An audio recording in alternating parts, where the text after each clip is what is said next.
Hello, Tam. Waiting for the ad at the beginning of the stream to finish and then officially get going. But while you're here, because I forgot to ask you earlier, how many chapters did you want me to read between the first 2 to the first 5?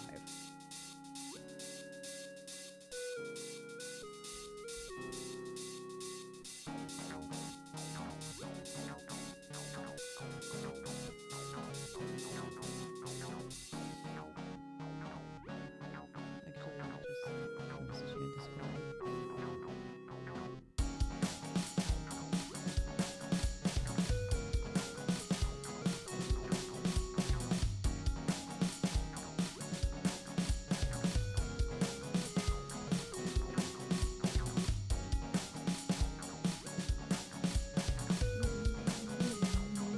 Another minute and a half on ads, and then we'll get the stream going.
right, ads are over, so let us switch over to the cafe.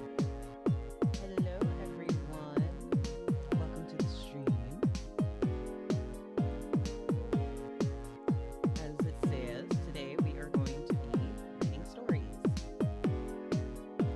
I've got the first story set up. This author submitted their story last time we did a reading stream. Actually, when I did a writing stream. And so we're going to be doing their stories first. And then we are going to be reading Tam's story afterwards. So I know Tam lives in a different time zone, so they may not be available for questions while we're reading their story.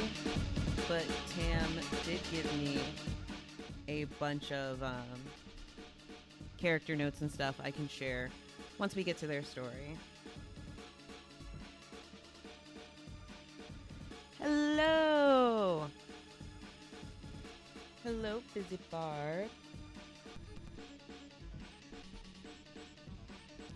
Are you okay with that? Because then I would have to pull up Tam's story. I don't have it up and ready to go, but I can. Okay. Is that okay with you, Tam, if we do your story while you can be here during the stream?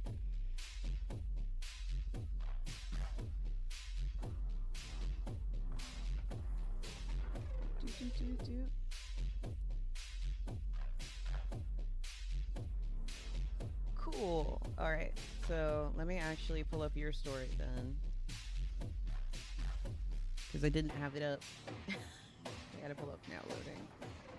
I also don't have your cover to put on stream. Okay, the novels. I'll show it off by sitting on the cover page. Oh, geez, no, we're not going that far in the story. We're not going that far.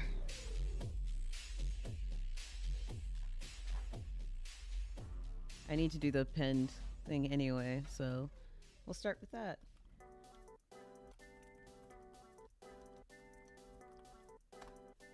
So I'll go ahead and pin this. Oh, if it will let me pin my own message. Apparently not. Why is Twitch gotta be like this sometimes, where I can't pin my own messages? There we go. I will manually unpin when we switch stories. All right, so we'll actually be starting with Tam's story. And like I did before, I will read the summary before we get into the story. So let's go ahead and switch over to reading. I'm going to turn the music down more. Just a nice little background for us while we read here in the coffee shop. And bam, I need to take the cover away because that's not your cover. But this is Tam's story, now loading.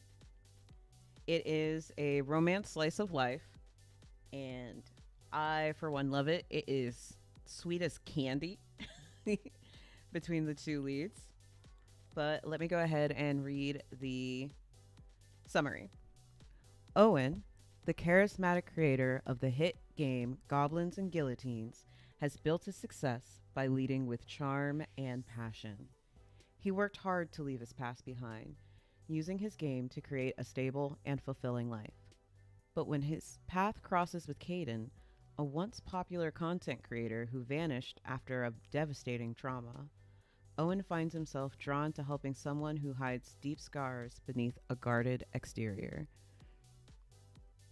Caden has spent years battling anxiety, body image issues, and the lingering grip of his overbearing mother. Despite being in his 30s, stepping back into the spotlight at a Goblins and Guillotines tournament is a terrifying leap for him. He's used to hiding, to playing it safe. But fate and chance have other plans, bringing him face to face with Owen in a moment that changes everything. So, as you can see, it is... oh, hi, Latte Tep. Latte Tep is my new moderator. So say hi, Latte Tep. Latte Tep is going to be in stream I actually need to do Latte Tep is a mod. So there we go. Say hi, Latte Tep. Oh, thank you, Ninja, for giving more points to feed my infinite hunger. We should be getting closer and closer to the goal, right? I don't think you guys will get it before the end of the month, but no.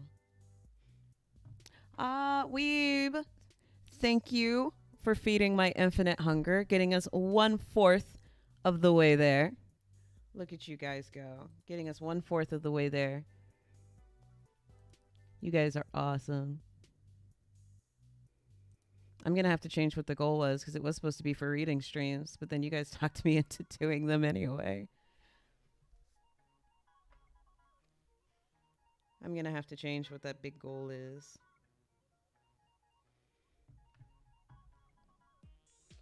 All right. For now loading, we are going to be doing 5 chapters. Hi, Squish. Hello. Did you come in? We're going to be reading Tam's story first because Busy Bard was so kind to let Tam go first so that Tam doesn't have to be up all night because it's already 9 o'clock for them. Don't be scared of Latte Tep. I promise they're harmless. I promise Latte Tep is harmless. They wouldn't hurt a fly at all whatsoever. Not at all.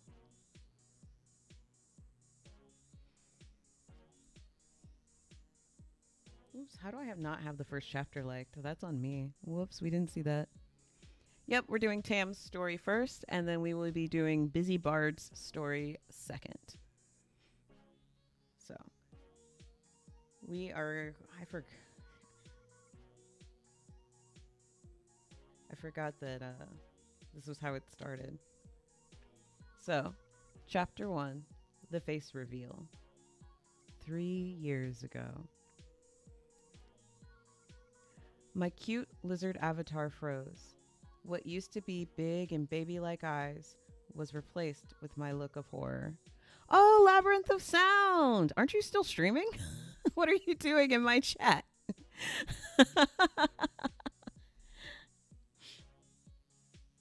It's story time over here in the Coffee Inn. I thought you were still streaming.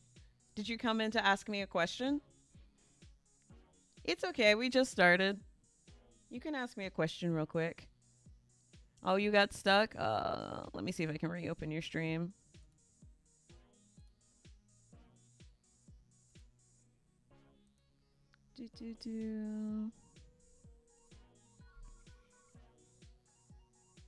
You can't escape the chaos ending. That's hilarious because most people can't get it, and look at you here, you can't get out of it. Well, it's okay if you got the chaos ending because I also think that counts as being eaten before you escape. So you should still be good to get the I got my piece. I got a piece first. Because I'm pretty sure it just means you need to get a you didn't escape ending before you get an escape ending. Well, you have one more try. You have one more try because you have the third run. You can get it on the you can get the good ending on the third run, and that should still count for I got my piece. You just need to die before you escape, and then you should be good. Yeah. The good ending is the easiest to get on the first run, which is why it's an achievement to get the good ending on a sequential run. That's why it's that way, because it's harder to get on the other runs. It does count as doing something good if you go find your team and still at least try to save them in a sense. But other than that, like, yeah, you don't have any options, but choosing to look for them counts as a good action. And you have to, I think to minimize the amount of bad points you have to not do anything selfish. So you do get a couple choices on the loops. And you have to make sure you're putting like your crew first. No, after you get the third, I mean, you can technically keep looping. You can ignore the get them latte tap. You can ignore the permanent endings and just keep looping, but you just need to escape after dying. It's just harder to escape after the first time because you can get the most good points on the first run.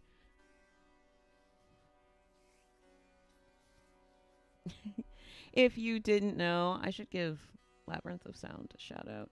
Except I hate trying to figure out how to shout out people. I have no idea how to do it from like the Twitch interface.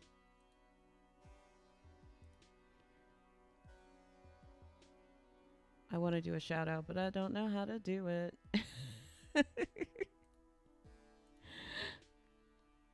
Labyrinth of Sound is currently playing my horror game Abyssal Frontier over on their stream. I was in there with them a while ago. They're trying to get all 30 achievements, which includes getting all 13 different endings.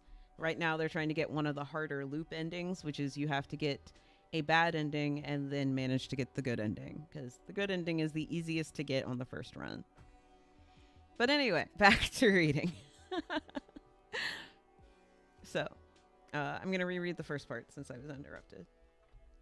My cute lizard avatar froze. What used to be a big and babied eyes was replaced with my look of horror. The lizard's face was small, round, and green, the way only a lizard could pull off. Now my pale, round, human face showed. I was exposed. My strawberry blonde hair provided little contrast with my pale skin and gave me a ghostly appearance on the camera. My glasses reflected the light, hiding my blue eyes. My plump face obscured any possible natural omega beauty underneath. For a second, time stopped. Then it rushed back with a vengeance.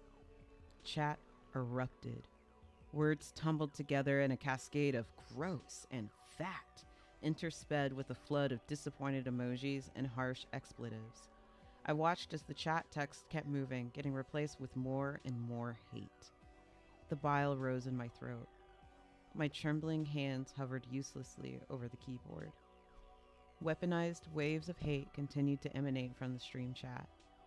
My eyes blurred the lines of text together, and every harsh emoji seemed to sear itself into my brain. Not this. Not now. My bedroom's familiar comfort turned into something unrecognizable. It was suffocating. On the shelves lining my room's walls, my collections of books, manga, and figurines seemed to mock me with their carefree whimsy. The trinkets on my desk, once a source of joy, felt like clutter. My computer glowed colorful hues, but all I saw was starkness. It felt like the hateful words from the chat spilled through the screen, drowning everything in its way. Kaden, what are you doing? Why do you look like that? Her voice, a voice that should have been soothing and loving, was sharp and unyielding, pierced through my spiraling panic, yanking me back to this harsh reality. My scalp prickled. I didn't hear her come in. You look awful. Are you feeling sick? Do you need your medicine? My mother moved closer to my side as I remained motionless. Her breath was uncomfortably close in my ear. I could feel her look change between the screen and me. Her eyes narrowed. Her shadow swallowed the glow of the monitor. This is why I said you shouldn't do this computer thing. Her tone dripped with irritation, each word a slow, deliberate jab. You waste so much time on this nonsense. My throat tightened painfully. She always showed up at the worst moment, invading without permission, smothering without concern. But this was beyond what I could bear. My entire following could see the disgrace behind their favorite content creator. I'd worked hard to build how I was perceived. I knew only attractive people got followers, and I wasn't anything like what they wanted me to be, what I wanted to be. Without waiting for my reply, she reached for my desk, her fingers brushing over my carefully arranged trinkets and notes. She moved a coffee cup, and then a pen. Objects clinked together as she meddled. She glanced at the paper, rolling her eyes, her touch turning to a dismissal of my efforts. I just don't get it, she muttered as she continued to rearrange my things. The objects scraped and rustled. The noise grated against me, each sound sinking in and puncturing what was left of my armor. She always needed to control the narrative, to make me feel small and foolish. I just needed her to stop, to leave me alone. My body remained frozen while my eyes jerked back to the torrent of comments that continued to pour. Each line of text was another crushing wave against my chest. Even the comments that weren't attacks felt harsh. The cruel words now attacked my age and mocked my mother's intrusion, blasting her presence and my helplessness. Each stripped away at my thin, dented shield. I couldn't tear myself away. I wanted to scream, to fight back, to do anything except just sit there. My mind echoed every jeer, every hateful word, until it was all I could think. But my hands and mouth refused to move. "What's wrong now?" my mother snapped, putting her hands on her hips. "You look even more terrible. Look what this does to you." She was oblivious to her involvement. The camera controls on my stream deck were easy to reach, and somehow she had deactivated my avatar and turned on my camera. I gained enough strength to reach for the keyboard. My fingers trembled again. The small motion took monumental effort. The cursor hovered over the end stream button. I clicked. Silence fell, the kind that pressed in from all sides, deafening in its vacuum. I had ended the stream, but it wasn't over. The flood of notifications still came in unrelenting waves. Unfollows, unsubscribes, messages dripping with hate and accusations of deception. When would it stop? "You scarred me for life," one message said. "Never again. Unfollowed," another said. I watched my follower count drop one by one. People who had loyally watched my streams for years now knew what I looked like. I never wanted to show myself again. Not then, not now, and not ever again. Oof, I forgot how rough the beginning of this story was. Oof. But yes, that is our introduction into Now Loading with Caden. Because I don't believe the beginning of the chapter said, but this is Caden. Yes, it doesn't say, but this is Caden. So this is our content creator character. So this is Caden. And then I think next chapter is Owen, if I am correct, Tam. Oh, excuse me. The next chapter is Owen. Yes, this is Caden. I definitely get the feels. I do VTubing because I just like not being recognized. But there are definitely a lot of people who do it because they don't like the way they look, and it helps them feel more, what's the word, confident when streaming. So I definitely get the concept behind wanting to sit behind an avatar so you don't have to reveal your face. For me, the reason is more because I have a kid and I don't like the idea of being recognized by people I don't want to be recognized by. So I'd rather present an avatar. And I've had Kurosaki as an avatar for like years. Murasaki Iro has just been who I have been for years online. So they worked for my VTubing design because I love being Kurosaki. I love being Murasaki Iro. I actually remember the day I added the tentacles and it was the best thing ever. All right, so that was 3 years ago. So now we're coming into chapter 1, which apparently chapter 2, which I also apparently haven't liked, which is present day. So, of mimics and milestones. Present day. A burst of vivid red flashed across the stage screen. All eyes snapped in attention and momentarily hushed to the most focused of players. "First blood," rumbled from the speakers with a voice both commanding and melodic, a mix that sent a wave through the packed tournament hall. The sprawling convention hall was perfectly suited for the tabletop RPG tournament.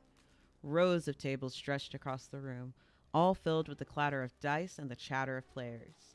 Audience members had plenty of seating to watch the matches or play games of their own.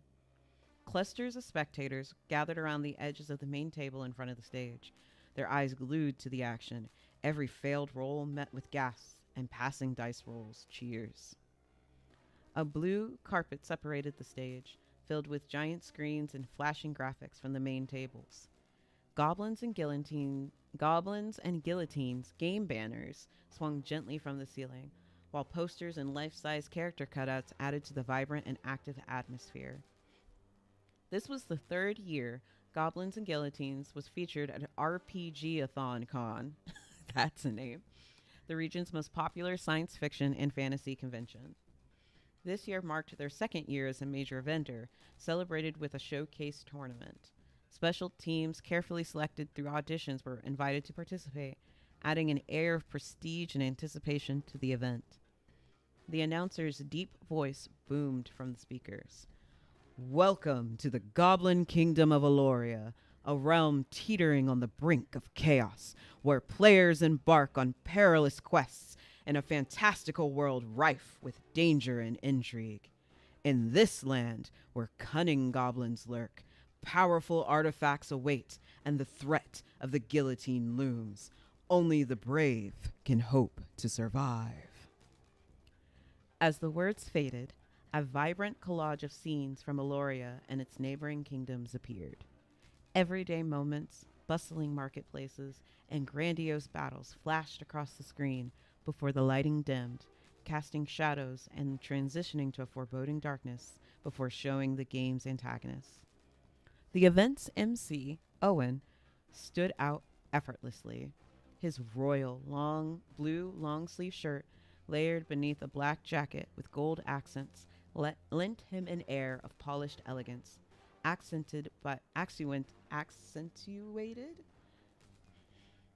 by a lapel microphone and a name tag reading Boss E, alongside a gleaming gold badge for goblins and guillotines. He paired this striking ensemble with tailored navy pants and blue tennis shoes, blending a modern aesthetic with the spirit of a paladin, a nod to the fantasy world he helped bring to life. His imposing frame made him one of the tallest people in the hall, and his confident, approachable presence often drew passers-by. He rushed out, brandishing an achievement badge, the shimmering emblem etched with the intricate goblin motifs dangling from a deep red ribbon. Okay, you guys, quickest death at the Goblins and Guillotines event to date. 26 minutes and 17 seconds. A record that just might go down in infamy.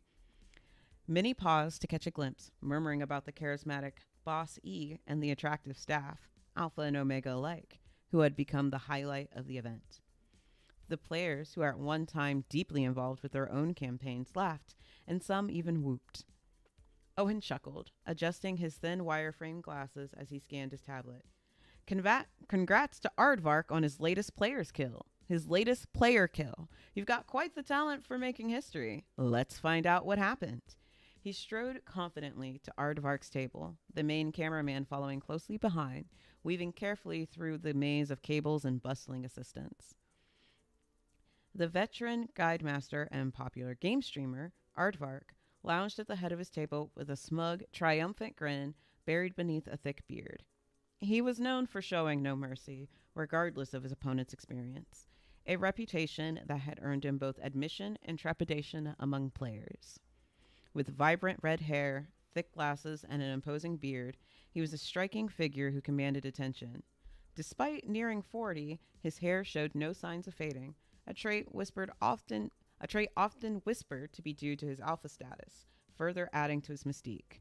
Across from him sat Red Leaf 03, the unfortunate victim of Aardvark's latest exploit, a player whose matching red hair and defeated slump added a touch of tragic irony to the scene. Aardvark, what's up? Owen greeted, their handshake morphing into an exaggerated familiar dude-bro gesture that drew chuckles from the surrounding tables. Didn't think we'd be talking so soon. What devious trap did you lay for your party? He flashed a broad smile for the cameraman, leaning into the moment with practice ease. Every playful exchange, every wink and jest was a carefully crafted hook, another chance to captivate the audience and keep them engaged. Aardvark, being the guide master he was, knew how to entertain a crowd, leaned back, crossing his arms with a triumphant air, a huge grin spreading across his face. He let the anticipation hang for a moment before replying with an almost playful, smug twist of his lips. A mimic. You forgot about Aardvark? Don't you love that? The characters that were like so big in the beginning of the story, but utterly don't matter the further in you get. But that's life sometimes. Trust me, we all have those moments where you write in this character and like they feel like they're going to be big and then they literally don't matter beyond a couple chapters. Mimic. Owen's brows shot up, a mix of disbelief and amusement flickering across his face. He let the word hang in the air, as if weighing its absurdity. Yep, a mimic, echoed Aardvark. He leaned back in his chair, legs and arms crossed, with a grin of smug satisfaction. His grin widened as he bounced his foot happily, accepting credit for the kill. He kept his gaze fixed straight ahead, pointedly ignoring Boss E's reaction as the surrounding tables leaned in tighter, sensing the playful tension. To be fair, Tam, you could totally write Aardvark back into like the other character's story. Because didn't Sebastian play with Caden? Or like they were friends? You could write Aardvark back in that way. At least to make it seem like he didn't completely like just poof.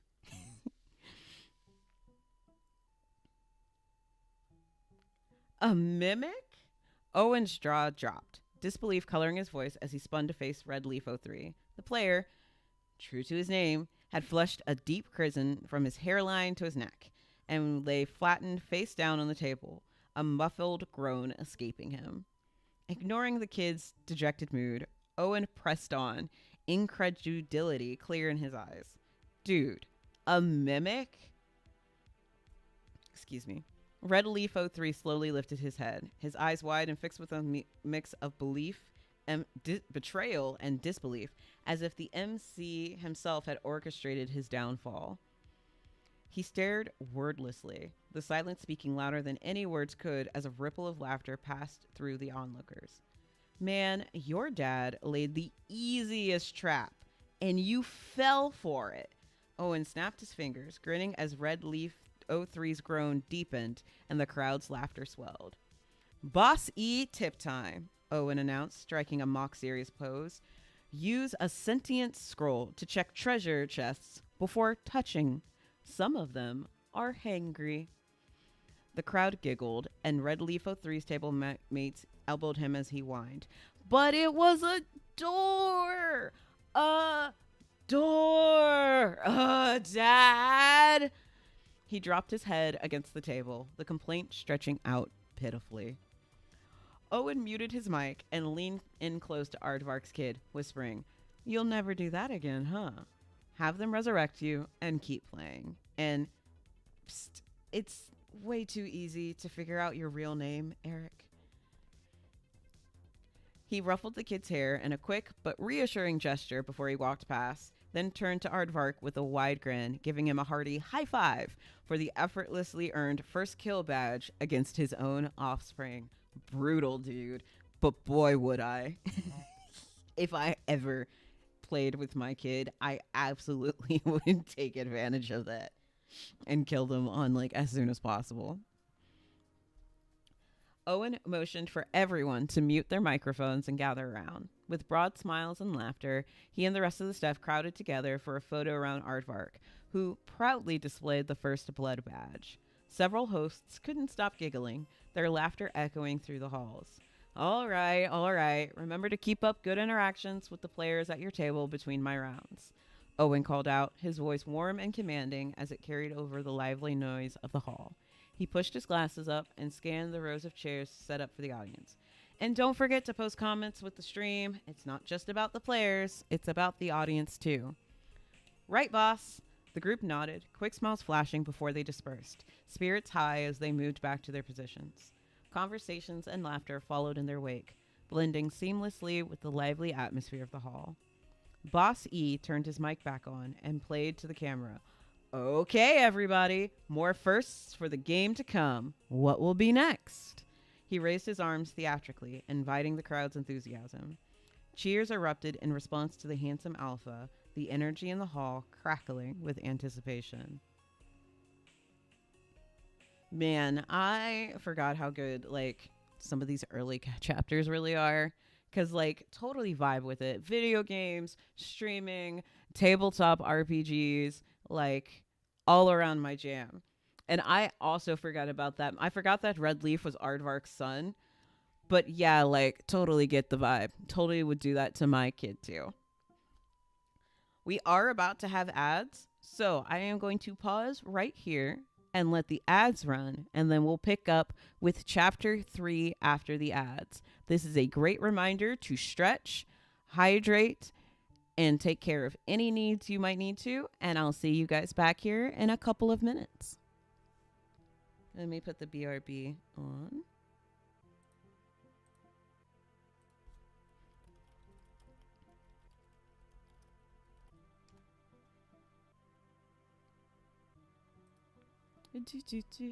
I wonder if I can set up.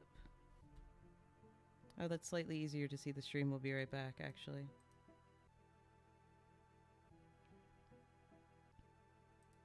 You can read it a little easier here. On my sky. I'm actually going to work on my dinner because I haven't been eating dinner. As per usual, I didn't eat before stream.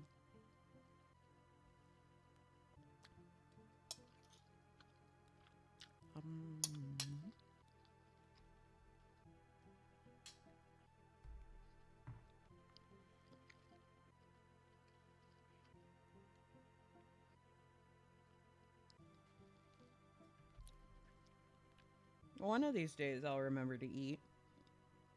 Today is just not that day. Today is not that day. I also realized I haven't had multi-stream chat on, so I haven't been seeing what anyone has said in YouTube chat. I am so sorry. That's on me.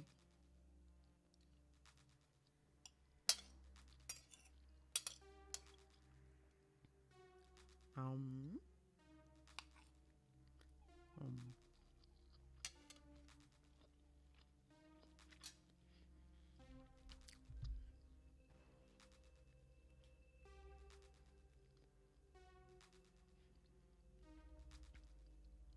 Ooh, excuse me.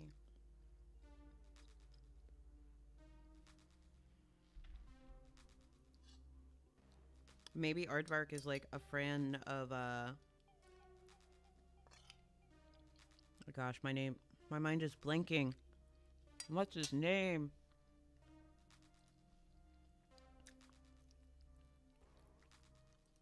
Of course it's not bad. Your story is awesome.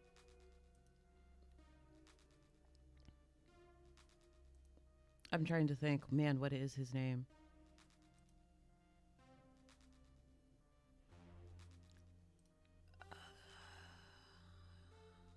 I gotta find it.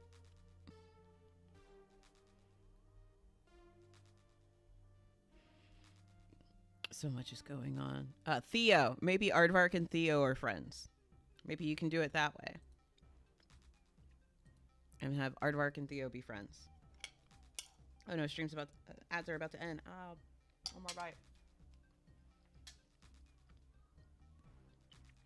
All right, welcome back from ads, everyone. And now we will jump right back into the story. Welcome back from ads. Yeah, make Theo and Aardvark friends, and then you have a good reason to bring Aardvark back into that side of the story. And like I said, it makes sense why he kind of disappears from Owen and Caden's story, because he doesn't really fit beyond like one other event type thing. Because a lot of it, again, it's the personal stuff going on. But you could totally bring him back in for that one. Make him Theo's like buddy or something. All right. Chapter 3, Tournament tensions and tidbits. Why the alliteration with the T's? Goblins and Guillotines recap. We're about a third through the original storyline, and our heroes are, shall we say, creatively shaping the fate of Eloria.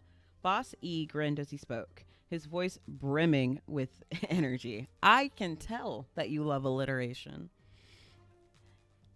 Though he didn't have to serve as MC, he insisted on it. It kept him close to the players and gave him a chance to show off a bit for the company. This was his stage to be someone else. In the office, Owen's formidable presence, his towering 6'3" frame, furrowed brow, sharp jaw, and thin lips often cowed staff into submission. His usual username, Boss Eldritch, love the name, only added to the intimidating aura. By contrast, Boss E felt a bit lighter, friendlier persona, one that let him channel his inner nerd. When he stepped into Boss E's shoes, he could laugh, joke, high five, and wink without hesitation. It was a break from rigid office protocol, where deadlines and stern expressions reigned. Most people saw an imposing alpha, the kind of towering presence that turned heads.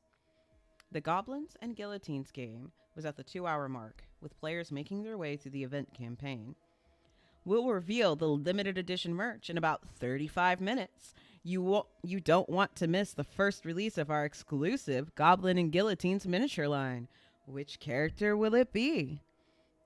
Boss E's voice echoed with enthusiasm as he tapped the watch on his wrist.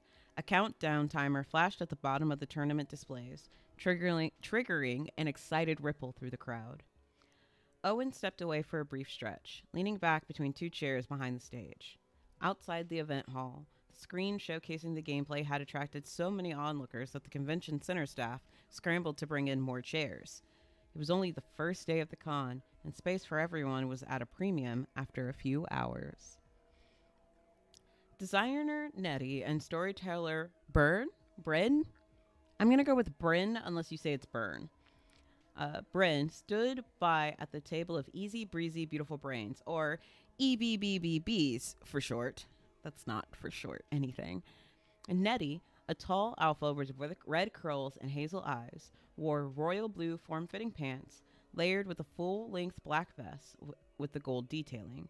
A split in the back of the vest allowed pleated white chiffon fabric to billow out of the back, and delicate long chiffon sleeves gathered down at the wrists with gold and blue ribbons, softening the look. She enjoyed the conventions, which allowed her to act how she wanted without the expectation of being in business mode. Bryn, part of the storytelling team, was seeing red as she hurriedly tried to finish her costume embellishments. During breaks, she demanded Nettie help her weave ribbons into her vest. It was Bryn's fault for waiting until the night before to try and fix her outfit, but such is the tradition of con-goers. Her short black bob and glasses gave her a stern look, an expectation Bryn enjoyed living up to. The Goblins and Guillotines team knew Bryn better, though.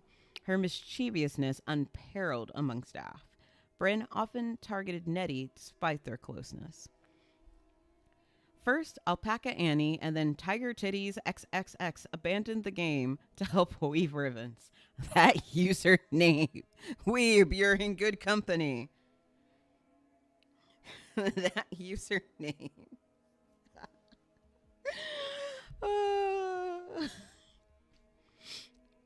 Guide Master I Eat Hands was left at the table with an irate Snake Eyes and a sleepy-looking Leaping Lizard. I wonder if anyone can guess who Leaping Lizard is. Guys, it was your turn. I'll let you get eaten by slimes again, Snake Eyes called out. The taunt briefly caused Leaping Lizard to jerk his eyes open and his head back up. Snake Eyes shifted his gaze and nudged the Guide Master. Leaping Lizard needs a breather. Since Annie and Tids ran off, let's take a break too before I decide to feast upon the flesh of my comrades. 2 in character. I Eat Hand sighed, shaking his head. Leaping Lizard, take a break and walk around. The young man didn't respond. His eyes half-lidded and gazed unfocused. Leaping Lizard. Leaping Lizard. Caden? I Eat Hand snapped. The sudden bark of his real name jolted him upright. Huh? He blinked rapidly, his brain catching up to the noise. Hearing his name felt like someone dragging him to the surface after a deep dive. Break. Walk around. Got it? Snake Eyes interjected, his tone sharp but not unkind. I Eat Hands nodded in agreement, arms crossed but eyes watching carefully. Oh, okay. Caden, or Leaping Lizard as he was known here, moved sluggishly, like he was underwater. His strawberry blonde curls slipped down to obscure his brows, nearly brushing the top of his glasses. He pushed himself to his feet, stretching until the hem of his shirt rose slightly, exposing his tummy for a brief moment. Flushing, he quickly tugged the fabric back down in hopes that no one saw, glancing around for a clear path, one that wouldn't force him to weave through too many people. He needed space, air, and the brief hope that he could shake off the fatigue clinging to him. Where is EBBBBs? Boss E furrowed his brow, scanning the tournament floor. They were the only table without an achievement, even 3 hours in. His gaze landed on their team usernames, and he made a mental note to speak with the developers about filtering questionable names during online registration. Tiger titties? Seriously? Titties are... well... He stopped himself as he glanced down at his own chest and scoffed. Regardless, they're not at their table. And where is Nettie and Bryn? Meanwhile, Leaping Lizard, known outside of the game as Caden McMaffin, leaned against a wall in the corridor outside the G&G room. In a sea of fantasy and sci-fi geeks, he blended in, for better or worse. Today, he'd opted for a plaid button-down over his team shirt and khaki pants, an outfit he jokingly called the nerd uniform. His wavy hair partially hid his glasses, and he hunched instinctively, trying to take up less space. He wasn't tall, not like the goblins and guillotine Stafford he had seen that day, but every glance and brush past him left him feeling too big, too noticeable. The weight he shed over the past few years hadn't lifted the burden of seeing himself at his heaviest, and he maneuvered through the crowd with a mix of flinches and sidesteps. His fingers tightened over the silver bracelet at his wrist, the red medical insignia a familiar presence beneath his palm. He remembered when his health deteriorated, needing something to alert help. He'd receive the bracelet as a gift with the words narcolepsy with cataplexy, duloxetine, modafinil, methylphenidate. He squeezed himself through the crowds and tables, peeling himself from the wall as he avoided others. He navigated his way to the vending machine and grabbed an energy drink. On the way back to the game room, he stopped at the merchandise tables, drawn to a new poster featuring Boss E and full cosplay. For a moment, his hand hovered before he selected a few pens and a tote. At the last second, he asked for the Boss E poster, his cheeks pinkening as he returned to his seat with a small, private grin. The EBBBs finally returned to their seat, with Nettie and Bryn in tow. The two goblins and guillotines employees covered in ribbons and glue gave their boss a thumbs up as he escorted them away from the players. Owen returned a few minutes later for a quick, amused exchange with I Eat Hands. With 10 teams in attendance, guillotines and goblins had their hands full managing the schedule. Boss E was mid-broadcast when his assistant approached, urgency etched into their expression. We've got a problem with the EBBBs. One of the players passed out at the table. Medical is with them now. Owen signaled to cut his feed and switched to another segment. Passed out? Who? When? He quickly followed the assistant, weaving through the crowd of guests, chairs, and tangled cords. A few minutes ago, Leaping Lizard. Caden McMaffin? The assistant checked the attendee list to make sure they'd got the name right. The table was crowded. Other gamers kept stopping to see the commotion, but Snake Eyes asked them to move along politely. The convention's medical team huddled around the chair where Caden sat. They had a blood pressure cuff on his arm, oxygen meter to his finger. He was awake, but his eyes indicated he was not truly aware of what was going on. The exhaustion on his face was clear, still barely keeping himself awake. I Eat Hands was on the phone, his tone clipped but calm. Yes, ma'am. This is Carl. No issues. Oh, you have a map of the venue already? Good. Yes, see you soon. He hung up, exhaling heavily. Owen gestured his chin towards Caden. Carl, his mom? Is he a minor? He couldn't believe that. While Caden looked younger than him, the dark circles hinted at years of abused sleep patterns. Nah, Carl replied, shaking his head. He's 33 ish. His health makes things tricky, though, and his mom's clingy. Carl gave Owen a knowing nod before adding, I'll be back. Bio break. Owen watched Carl's stocky frame turn the corner and then turned his attention back to Caden. Hello, Silolia. Yes, Tam, I caught the Carl reference. Carl, we don't eat hands, Carl. I love that that's the reference you made there with his username. The I eat hands and Carl. It's great. Good reference for all of us oldies on the internet who actually remember llamas and hats. Every time I'm reminded of like those old animations, it really takes me back. Carl. I mean, hey, you're taking advantage of the fact that the characters are going by usernames plus their actual names. Do it. This is the perfect opportunity to get away with something like that. Like, make all the references. And you've done such a great job with it, too. All right. Chapter 4, Smotherly Love. I see what you did there. Okay. Owen gestured towards Caden. This is a repeat. Is it meant to be a repeat, Tam? Oh, it's not quite a repeat, but it's kind of a repeat. So Owen gestured towards Caden. Carl, his mom, is he a minor? Nah, Carl replied, shaking his head. He's 33-ish? Oh, it is an oopsie? Okay, I'll skip it then. The younger man's glasses sat slightly askew, his pale face peacefully in sleep. Owens had always made it a point to know the standout players in Goblins and Guillotines, but Caden, Leaping Lizard, was in a league of his own. Owen could still recall the countless late nights spent watching Caden stream, marveling at his unconventional brilliance. Seeing him here, slumped in a chair and vulnerable, was jarring. Leaping Lizard, Owen muttered softly, the name stirring nostalgia and something close to admiration. You're not what I expected. He slipped off Caden's glasses, placing them gently on the table. You need more rest, huh? Owen said quietly, noticing the deep circles under Caden's eyes. Caden stirred, his fingers flexing as if reaching for something. Owen chuckled softly. See? Even asleep, you agree. You can't be on your best with no sleep. Nettie appeared with Caden's bag, ribbons still dangling from her sleeves. Got his stuff. Anything else? Nope, that's all we need for now. Owen sniffed the air, frowning slightly. Do you smell something? Nettie leaned in, took a quick whiff, and smirked. Nothing odd, just you, stinky alpha. She teased, though her gaze flickered briefly to Caden before she left, ribbons fluttering behind her. Owen rolled his eyes. You're an alpha too, Nettie. He glanced at Caden's bag again, sniffing once more. It's nice, he murmured, the faint scent pulling at something tangible, a thread he couldn't yet name. A harpy descended upon the event hall, and not the kind from Goblins and Guillotines, but no less terrifying.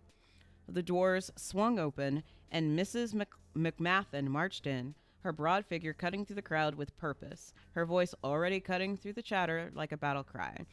I knew he didn't need to come to this preposterous event, she declared, her voice rising above the hum and the chatter. Where is that so-called friend of his? Carl, where are you? He promised he would watch over him. Honestly, I can't depend on anyone to do anything properly. She gestured dismissively at the entire event, as if it were a personal affront. I Eat Hands and Snake Eyes flinched in unison. They'd both been on the receiving end of Miss McMathen's rants enough times to know better than to engage. Her instructions to look after her little boy always came with the side of guilt-tripping and implied incompetence. I Eat Hands glanced at Snake Eyes and with a mix of pity and resignation. They both knew Caden deserved better than a life spent under her thumb. She spotted Caden resting on the couch and made a beeline for him, her voice dropping into an exaggerated tone of worry. Caden, look at you! What did I say about pushing yourself? Honestly, if I weren't here. She paused mid rant, her gaze flicking to the man kneeling beside her son. Her sharpness wavered, just slightly, at the sight of Owen. Owen rose to his full height, his calm demeanor a stark contrast to her storm. Mrs. McMathen, he said, his voice low and reassuring. I'm Owen Eldridge, the creator of Goblins and Garrotines. Caden's been resting, and our staff made sure he was comfortable. He's safe. Miss McMathen hesitated, clearly caught off guard by his composed and respectful tone. Well, that's all well and good, but he shouldn't have been in this position to begin with. These events are too much for him. Understandable, Owen said, nodding, but Caden's contributions to the tournament have been remarkable. He's one of the best players we've seen, and it's clear he puts a lot of heart into what he does. His words carried a weight of sincerity, enough to make Miss McMathen pause. Caden stirred on the couch, his eyes fluttering open. Glasses? He mumbled groggily, reaching out blindly. A hand pressed them into his palm, large, warm, and steady. He pushed them onto his face, and the world came into focus. Boss E's face was inches away, his green eyes full of concern. Caden's heart skipped a beat. Too close, too handsome. Hey, Owen said softly, his voice low and soothing as he crouched back next to him. How are you feeling? Caden blinked, his cheeks flushing pink as he processed the surreal moment. Fine, I think. Caden, his mother said, her tone softening as she brushed his hair back. We're leaving. You've had enough excitement for one day. Owen stepped back, giving them space, but still addressing Miss McMathen with his easy charm. It's a shame to see him go so soon, but his well-being is what matters most. If there's anything we can do to make his exit smoother, just let me know. Miss McMathen, still clearly flustered, gave Owen a curt nod. Thank you. We'll be fine. She glanced down at Caden, already helping him to sit up. Come on, let's get you home. Caden glanced at Owen briefly, his expression a mix of embarrassment and gratitude. Owen offered him a smile, murmuring, Take care, leaping lizard. As they made their way out, Miss McMathen turned back one last time, her expression softening ever so slightly. Thank you, Mr. Elridge. Owen nodded, watching them go before letting out a long breath. He'd weathered the storm. For now. I can't get over how much I hate Caden's mom. I will never get over how much I hate Caden's mom. I will always hate Caden's mom with a burning passion.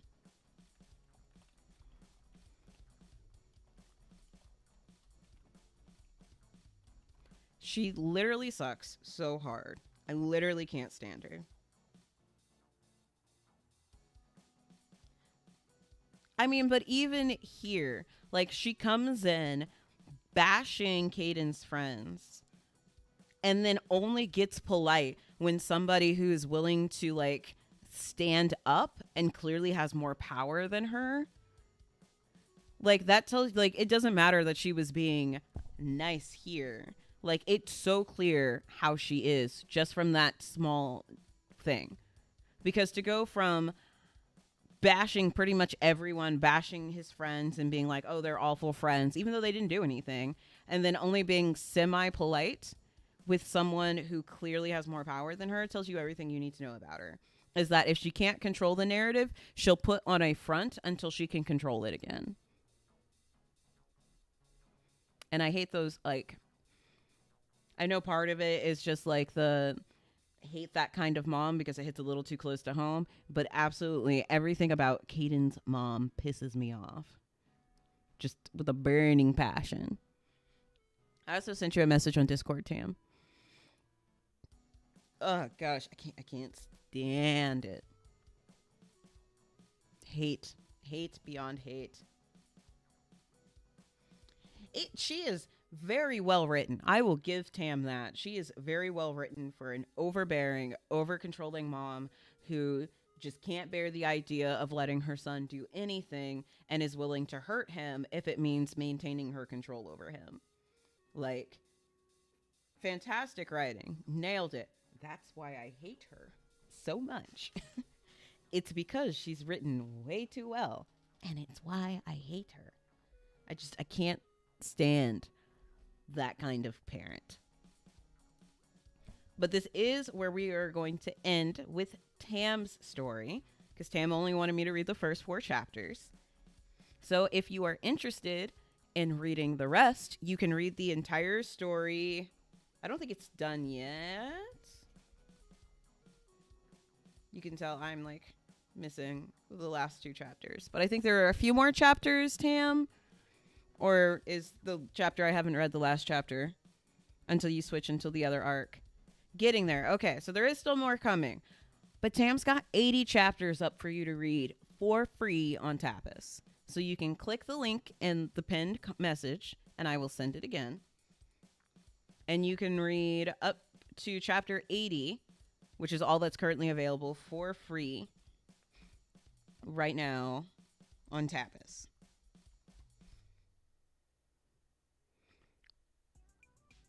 There we go. It's a YouTube chat as well. And show Tam some love for this amazing story. Because I know once Caden and Owen's arc ends up, there's another arc between 2 different characters. And I absolutely love their dynamic. I am so excited for that dynamic. I can't even tell you. It's going to be so good.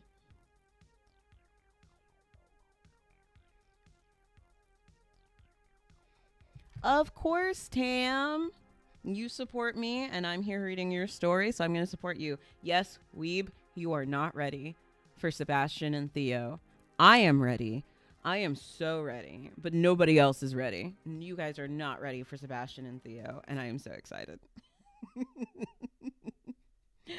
Sebastian and Theo are great. But now, since we just finished Tam's, it's not quite time for another ad, but just so that we can start Busy Bard's story. Oh, Ciolia, thank you for the follow. Just so that we can start Busy Bard's story without any interruptions, I am likely going to go ahead and run ads while I get it set up. Just so that we're not going to have ads like after like chapter 1, because we're only reading 2 chapters of this next story. Ooh, a total of 5 books. So are you still writing book 1 right now, Tam?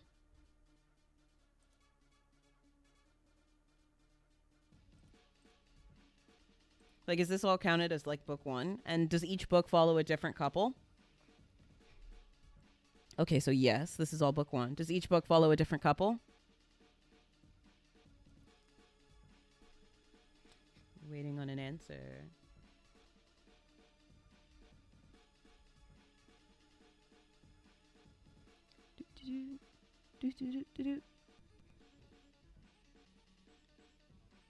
Listening to the music, I'm sorry. Okay, so yes. Oh, that's so exciting. I love it.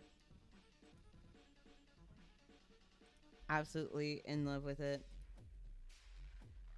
Let me pull up this. 2 for Caden and Owen, and then separate couples. Oh, okay. So is book 2 going to be Sebastian and Theo, or is it going to be the second Caden and Owen story? I need to know when Sebastian and Theo come into the picture. That's all.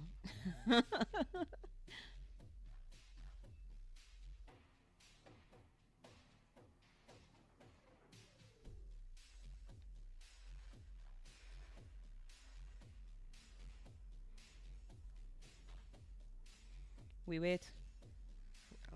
I actually just realized I don't have anything to drink. Here I am telling you guys to remember to hydrate, and I don't have anything. Hypocrisy at its finest. At its finest. I am completely okay if you do Sebastian and Theo, and then we go back to Caden and Owen. It's really up to you, because it's your story at the end of the day. But, oh, then Nettie and Bren. Ooh. And then Caden and Owen, I'm guessing? Or are you going to end on Caden and Owen? Actually, I have no idea who the third couple is. Is it Sebastian and Theo, Nettie and Bren? Who's the third couple besides them? Or is it a secret third couple that nobody knows about? It's the secret third couple.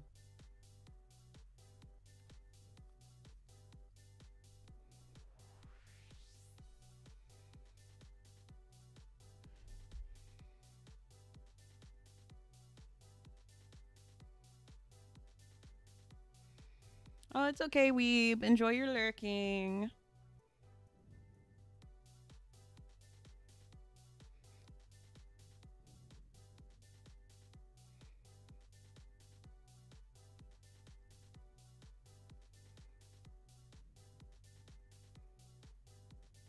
I'm sorry, I'm asking you all these questions on stream. You don't have to reveal anything you don't want to reveal.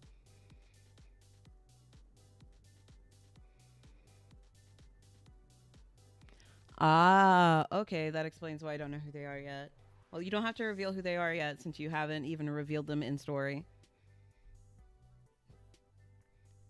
But that does excite me to know who they are. Because I love Sebastian and Theo. Nettie and Bryn also sound great. I liked their dynamic in this first book, which only you write characters again so well. It makes me excited to see who this third couple will be before we finish out Kate and Noen's story. But as I said, as I get ready for the next story and get the link and stuff up and get it pinned, we're going to do an ad break so I can get through these 2 chapters without any sort of break. Of course. And then we'll see where we are as far as time for the stream. And maybe we'll read something of mine. Maybe I'll play a game. We'll see. We'll see where it goes. But for right now, we're going to take a break. This is a great time to hydrate, take a bio break, and aw, thank you.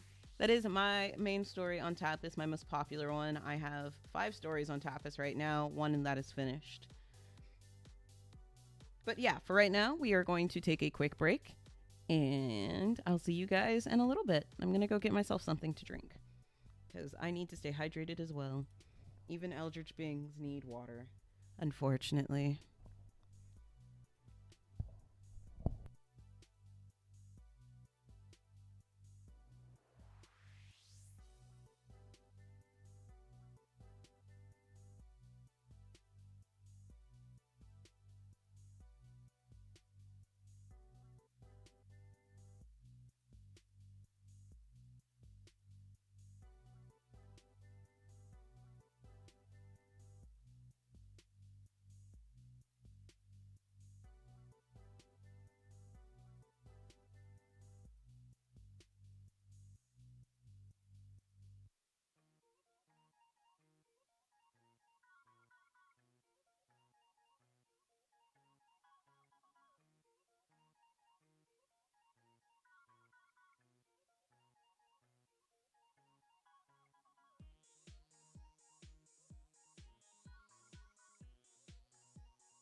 I'm back and I have acquired a kitty. I have Goose. You guys can't hear her purring. Oh, tell me how you really feel, Goose. Ah, claws. Unpin. All right, let me copy the new link.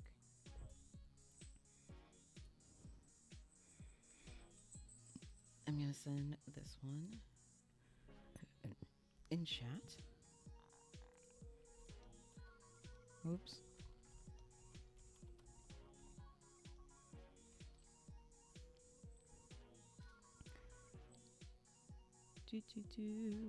Let me put my headphones back on. Yes, it was Goosey Goose. I had to pick her up, and I went to go get my water bottle. Because Goosey Goose is the only one who would ever be up on my shoulder, because Duck only likes to be picked up when I first get back home. When I first get back home, Duck is like, pick me up, please, please, please pick me up. Please, please, please, please. But when I'm not, When I'm just chilling at home and nothing's going on, Duck is not about being picked up. Goose doesn't care. Goose likes to ride on like my shoulder, likes being picked up, likes being cuddled, all of that.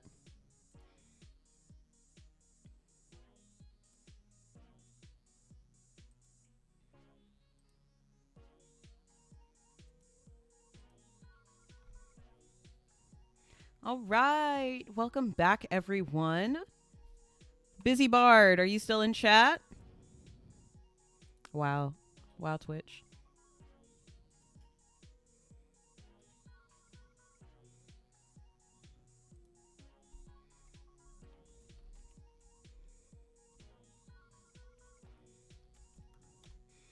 Busy Bard. Still here. All right. Let me see if Twitch will now let me pin this. There we go.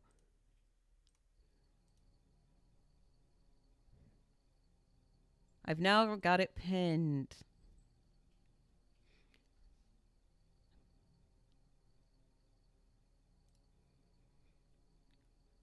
All right. So we are going to be switching over to our second story of the stream, which is Doomed and Damned, a Blasphemer's Guide to Getting By. So let's switch over to reading Shabam. And I got to turn the cover back on because this is the correct cover. There we go. Cover. I actually really like this cover, by the way. I will say that. Like, just the bloody guitar. So this is a lit RPG with an anti-hero lead, which honestly love. Yes, guitar. You bringing everybody out of the woodworks. Yes, look at this cover though. I'm going to make it slightly bigger cuz like let's appreciate this cover real quick. Like look at how nice it is. Look at the detail on the cover. Look at the outfit with like the skins and everything. Like this tells you what you are in for and I love it. It's like it makes you curious. It makes you want to know more. You get that there is a dark vibe to what is going on. Absolutely love it. The cover tells a great story, and that is always a great thing. Love to see a cover that helps sell the story. I am not very good at doing that. I'm getting better, but absolutely love it. I'm gonna make it smaller now, so I'm gonna need it. I don't want it to cover too much of the text while I'm reading. All right. So many bunnies. I'm only going to be reading the first two chapters of this one because, as you can see, this story does have graphic violence, profanity, and sensitive content. The artist did an absolutely fantastic job, and the concept is great. Honestly, I am still learning how to really design a cover, and I'm getting better at it.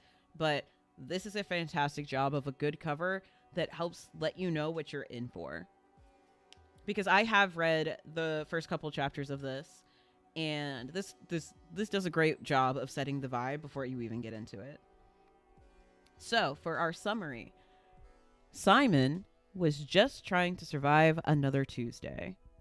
Then the universe changed. It's always got to, at least it's not a Monday. Sorry. His world was absorbed into a vast, system-controlled multiverse, a place where gods compete, realms collapse, and the average life expectancy falls somewhere between nope and you tried. Simon? He wasn't special. Just a stubborn streak, a sharp tongue, and a lifetime spent clawing forward one step at a time. The system made him choose. The gods made him fall. So if everyone wants a performance, he'll give them one they won't forget. Which also, that summary, absolutely fantastic. Absolutely love the summary. It gives you straight up the setting, tells you what's going on, and sets that kind of dark tone, especially with the cover. It's just, again, so good. Something, again, that I am also still learning how to do. So I appreciate seeing it so well done. Like that summary paired with the cover, if I saw this book on a bookshelf, it would be an instant, okay, I need to read this. I need to know what this is about. I am hooked between those two things. And that is a skill not so many people have. Summaries are very hard to do, especially when you're like, but this is important and that is important and this is important. It's really easy to get wrapped up in everything that needs to be said. So you did a very good job. A very good job boiling it down to those key points and keeping it punchy enough to suck people in. I am getting better at writing those kinds of things. That sounds about right. But it's at a good spot, honestly. I know you might still see like places where it needs to be fixed, but honestly, coming from an outsider's point of view, it's very good. Matched with the cover, it sucks you in to want to know like where's this gonna go. Punchy is the difficult part. I 100% agree with that. Like just yesterday when we were working on the blurb on the back of my book cover, which Tam, if you're still here after we're done reading, I'll show it to you, or I could just send it to you because you said you like layout design and I don't, but I did finish the layout as much as I'm going to keep messing with it. So I'll send you the image in Discord so you can see it. But like, it's just so much and so hard. And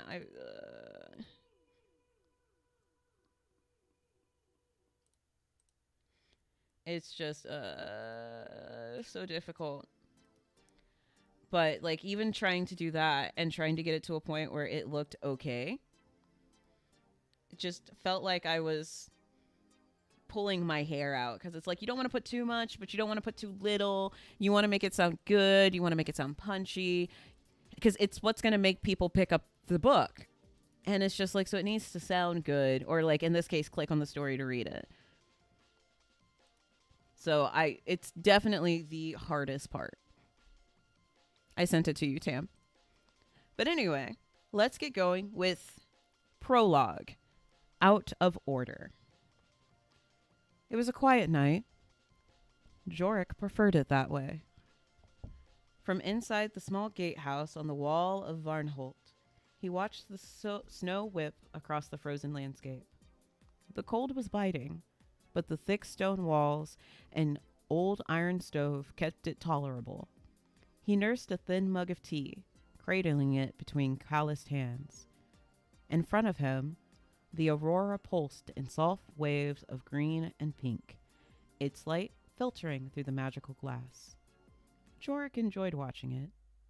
He had heard so many stories of people being frozen by its charms, staring too long, forgetting where they were, wandering off into the snow, never to be seen again. But through the protective glass, harmless, beautiful, even. Jorik leaned back in his chair with a sigh. A quiet night, warm tea, and beautiful lights to keep him company. If only every shift was this relaxing. And then, movement. A flicker at the edge of glass. Jorik straightened, squinting in the gloom beyond the wall. A lone figure staggering through the snow. The shape was strange, too bulky. Jorik squinted harder, wiping the condensation from the glass. The figure staggered forward, lurching, swaying. The closer it came, the worse it looked. Not a merchant, no pack beast was in sight. Just a man. Or at least, Jorik thought it was a man. It was hard to tell. As the man grew closer and the aurora blazed, Jorik could see what he was covered in. Aurora hopper bodies. Dozens of them. Frozen stiff, their legs jutting at odd angles, ears stiff with frost. The limp corpses were strapped and tied across the figure's body. They were layered on the man's chest, arms, legs, everywhere. One circled his neck like a frozen scarf. One cut open to form a disgusting helm. With each staggering step, the body swayed with the man. Behind the figure, a dark trail in the snow. Blood. Still dripping. Jorik's breath caught. His gut clenched. By the gods, he whispered. He tore his gaze away and yanked the alarm bell. Clang, clang, clang. Boots pounded up the stairs. Another guard burst in, sword half drawn. What? What is it? Jork pointed with a shaking hand. The second guard leaned in, peered through the glass, and then went still. Is that a man? Hard to say, Jork muttered. Together they stared, transfixed, as the blood-streaked, bunny-armored figure trudged ever closer to Varnholt's gate. Jork leaned back against his seat in the crowded administration meeting hall. What a mess you have caused, you crazy traveler. They were still waiting for a few to arrive for this emergency meeting. To be fair, the night was past its zenith, and almost everyone had been sound asleep until the alarm had been raised. Some even slept through those alarms. Horrible discipline to sleep through a town alarm bell. What if we were attacked? Jork rolled his eyes. That happens. That's what happens when most of your town thinks stitching more clocks or hammering extra breastplates counts as preparation. Jork was one of the few in town whose path wasn't focused on the arts or crafting. A soldier first, watchman now, and one of the rare souls in Varnholt who preferred the crisp air of the night watch to the warmth of a forge or a loom. Of course, being a watchman came with its own downsides, such as being forced to sit here and repeatedly explain to each delegate of the various groups. Why are you rolling your eyes? Answer the question, Jork, the short man snapped at him. He was a Yorboon. The Earthborn residents said they looked like gnomes, though the Yorboons themselves scoffed at the descriptions. Unlike the gnomes of Earth, the Yorboon were taller, about half the size of humans, and built like bricks. Oh, right. The old man was still talking to him. Like I told you before, Malus, Jork yawned. No, none that I have talked to since forming this impromptu council meeting knows who he is, nor do they claim him. No disrespect, sir, but could you please hold your questions until the meeting has officially started? I will explain everything I know about our midnight arrival to everyone all at once. The Yorboon looked annoyed at the guard's lackluster response. Ugh, just wait for everyone else. I thought smiths were supposed to be patient, Jork thought. The door to the chamber creaked as another delegate entered, snow dusting their cloak. A grizzled, tall man made of muscle and calluses strode across the chamber. His skin had a bluish tint, typical of his homeland. That made 22 present so far. Still waiting on 6 more. Varnholt Artesian Enclave was a strange town. None of its residents had previously lived there, and most came from a variety of places and backgrounds. The diversity of races, ages, and homeworlds was staggering. It seemed the system had filled Varnholt with people from everywhere. What was universal among the residents was the firm belief that their path or focus in life was the best. Stubbornness seemed to be a shared trait among all the folk who were now calling Varnholt home. The town's singular focus compounded this: creation, be it arts, weapons, household goods, or anything else the mind could imagine. Every single being in Varnholt had a unique vision for how the town should proceed. So, the council had been formed. Was it organized? Barely. Most council meetings teetered on the edge of open brawls, fueled by passionate arguments and competing ideals. There were just too many groups that needed a presence to ensure everyone's voice was heard. You had the faint, blue-tinged Frostkin, stout as a brick Yorboon, shimmering for celestial folk, and half a dozen others. And then there were the human variants like Jork, near enough to the Earthborn, with only slight differences between them. All groups had sent representatives on the first day. The newly forming council had to narrow it to leaders of entire crafts and representatives of their homeworlds. This newly created system of governments for Varnholt wasn't perfect, but it kept the town from falling into factional chaos. Most days. But what if you gathered these stubborn crafters, realm leaders, and prideful artisans At midnight, getting them to sit quietly and wait for the meeting to begin? That was a fool's errand. The chorus of chatter bounced through the small room. Thankfully, Jorik had been left to himself. It seemed his rebuff to Malus had been heard by the other hopeful questioners. Chatter continued as various theories drifted through the air about what the meeting was for. The doors banged open, and a heated argument followed over the threshold. I demand an apology. That was an unprovoked assault, you muscled moron. You're banging on my door in the middle of the night to the old damn shade. Where I supposed to think, you moron? A behemoth of a being, the architect and the resident stonemason, snarled back at the smaller man. The behemoth, known as Kurda, stomped into the chamber. He was as broad as a forge wall, arms thick as timber beams. His smooth, chestnut-colored skin seemed to have taken the properties of the material he worked with. Kurda glowered and shook himself like a dog to shed the snow, earning dismayed cries from the nearest council members as they were showered in icy spray. With a huff, he slammed down into a massive stone chair near the front. Crack! The sound of the chair gaining a new fault line resounded through the chamber, working as well as any gavel to silence the room. Trailing in behind him, red-faced and scowling, came Emmerich, who represented textiles and his homeworld of Ulsan. His forehead told its own story with the noon darkening circle of a bruise. I want it to go on the official record that I knocked, he insisted, his nasally voice rising. Oh, it's nasally. I'm not sure if I can do a nasally voice, something like this. Then this brute punched me through the door. Add that to his damages, as well as fixing the chair. Again. Bah, door ain't broke. We're just a bit of renovation that were needed. Curtis shrugged, unconcerned. It needed a winder. He gave a snort and waved a massive hand towards Emmerich's bruised forehead. And dat there bruise, good for a chauffeur. All Nuttersons know that. Sorry if I'm messing up Curtis' accent, but it is very fun to try and do. Give me 1 second.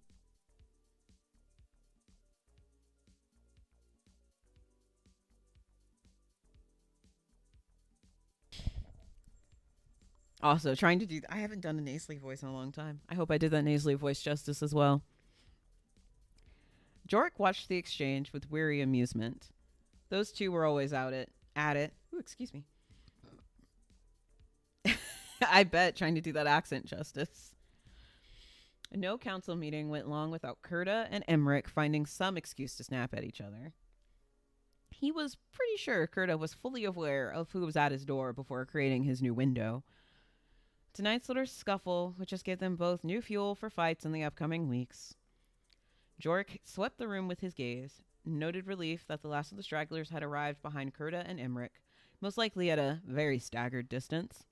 They were sleepy-eyed, barely awake, cursing and grumbling. But they were all here. The council was present at last. Time to begin. Oh, I bet. Anytime you're writing a character with an accent, one trick that I used that it might not work for everyone is to write it how I normally would and then change the words that need to be changed. But that, I know that doesn't work for some people, but that's how I do it, usually so I can just get the flow of writing going, and then I can just go back and make the accent changes as needed. Because trying to do it while I'm writing will completely mess me up because thanks, ADD, for not letting me focus. All right. Yep, that's just writing it normal and then going back and fixing it. Jorik pushed back his chair and rose to his feet. He loudly cleared his throat, hoping to gain the attention of the bickering duo. Their argument continued unabated. Jorik sighed, and then in a loud command voice boomed, Artisan Emmerich, Artisan Kurda. Emmerich stopped mid-sentence, and the duo turned to look at the guard. Dawning realization hit them that they were the only two holding back the slightest. Yeah, Kurda muttered. Guard, Jorik? I didn't do the nasal again. I'm probably not going to remember half the time, Emmerich stated, his face a different shade of red as he quickly took a seat. Jorik nodded at them, and then continued to speak. Counselors, artisans, realm representatives, he spoke, his voice lower than before. I know the hour is late, so I shall be brief. This earned a few grunts of approval and one sarcastic, please do. Jorah continued, voice steady. Shortly after midnight, a lone traveler approached the southern gate. No method of transportation, no banner, no signal, on foot. A ripple of murmurs passed through the room. He was heavily wounded, bleeding, covered in an ungodly number of Aurora Hopper corpses. This drew confused faces, sharp looks, and furrowed brows. Yes, Jorah confirmed. You heard that right. Hoppers. They were frozen stiff and wrapped around his body. He seemed to have fashioned them in a desperate attempt to armor himself or stay warm. Or maybe it was just some form of madness. But, theories aside, let me recount exactly what happened. He let his words sink in for a bit. I rang the warning bell, and the standby watchman arrived and confirmed what I was seeing. We hailed the traveler as he approached, but from our assessment, he was delirious with blood loss and could not hear us. The traveler made it to the gate, and upon observing no visible weapons, I chose to exit Varnholt through the side entrance and engage him. Jorah's expression shifted slightly, somewhere between disbelief and lingering amusement. I attempted to communicate with him, but the traveler said nothing. He looked right at me, smiled, and gave two symbols with his hands. Jorah mimicked the scene to the council. First, he made a circle with his thumb and forefinger, and then followed it with a great bloody thumbs up.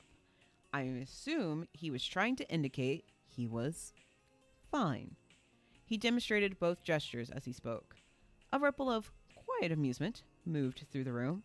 Regardless of realm or world, some body language was simply universal. The meanings might shift slightly, but most fingered folk would understand. The traveler was very much not okay. After the traveler finished gesturing, Jorah continued, he collapsed. My standby and I retrieved him immediately and brought him to a healer. He let that settle within the crowd. The healer is with him now. His condition is critical. His entire body seemed to be covered in scratches and deep bites. When I left, the healer was struggling to remove the corpses that had frozen to his body without further injuring him. He is alive. Jorah paused, folding his arms, then adding, but barely. The room had gone still. No more chuckles or side conversations. It is possible that he had some form of insignia buried away, but I doubt it. Jorah reached into the side of his belt and pulling a small sealed pouch from beneath his cloak. He offered it to Emmerich. He walked over to Emmerich and offered it to him. I had the healer clean and sterilize some of the fabric he was using. Artisan Emmerich, if possible, I would have you examine it. A few of the counselors leaned in to look as Emmerich opened the bag and removed the cloth. The thin man scrunched his nose as expecting it to smell. It was thoroughly stained by blood, human and other. Emmerich ran the cloth through his fingers with practiced ease. He whipped out a jeweler's loupe and absorbed himself in the examination of the silky scrap. From his lips came small mutterings as he snaked the cloth through his fingers again and again. Jorah shook his head. Crafters. And that, counselors, is all I know in regards to this traveler. I will cede the floor to Artisan Emmerich. Jorah then walked to the back of the hall and took his seat. Hushed conversations filled the hall. After a few moments of silence and Emmerich toying with the scrap, impatience finally won. Well, Emmerich, can you tell what it is? I want to go back to sleep. A surly voice called out. The question drew a few sharp glances. The tension in the room had been building. Between the late hour, the unsettling nature of the traveler's arrival, and too many unanswered questions, voices had started to rise in small clusters, edges of frustrations creeping in. Emmerich gave a small, absent grunt as he continued to pass the cloth through his fingers and peered through the jeweler's loupe. Patience, he snapped. This cloth is nearly ruined. It's more blood-stained than material. He clicked his tongue in annoyance. And of course, if the identity quest had been voted on like I have insisted, any of you could have figured out with this cloth. This drew a few groans from the room. A few chairs away, Curta rumbled in amusement. And who has been stopping you from that happening, eh? Emrich's head snapped up. His eyes narrowed and threw daggers at Curta. You stone-added simpleton. You voted for the quest to expand facilities. Curta blinked, then scratched the back of his head with a sheepish look spread across his face. Oh. A few counselors burst out laughing. The tension in the room eased. Emmerich sighed, returning to examine the cloth. For a few moments, he worked while quiet side conversation blossomed through the hall. He turned the scrap between his thin fingers, and then paused. Odd, he muttered under his breath. He leaned in closer to his loop, and then squinted. This stitch, this fiber. Emmerich continued to mutter. Surely not. After a heartbeat, he looked up, voice sharper. Jorik, did this traveler carry any pack, a satchel, any other supplies or clothing? Everyone had quieted and swept their eyes across the hall to the guard. Jorik shook his head. No pack, just what he was wearing in his extra layers.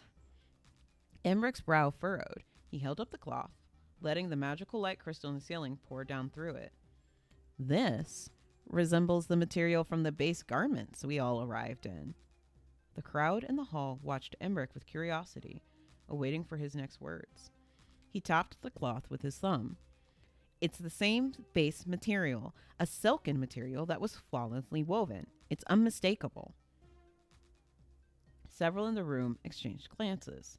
Emmerich exhaled, a mix of bafflement and disdain permeating his voice. Whoever this traveler is, he's wearing his original arrival garments, not the enhanced replacements we received from the hub. With that, Emmerich put the cloth back in the pouch with a quick motion and looked grossed out. I was barely able to examine the originals, of course, he added with a sniff. Even if you separate or remove an article of clothing, it still disintegrates when the owner touches the hub.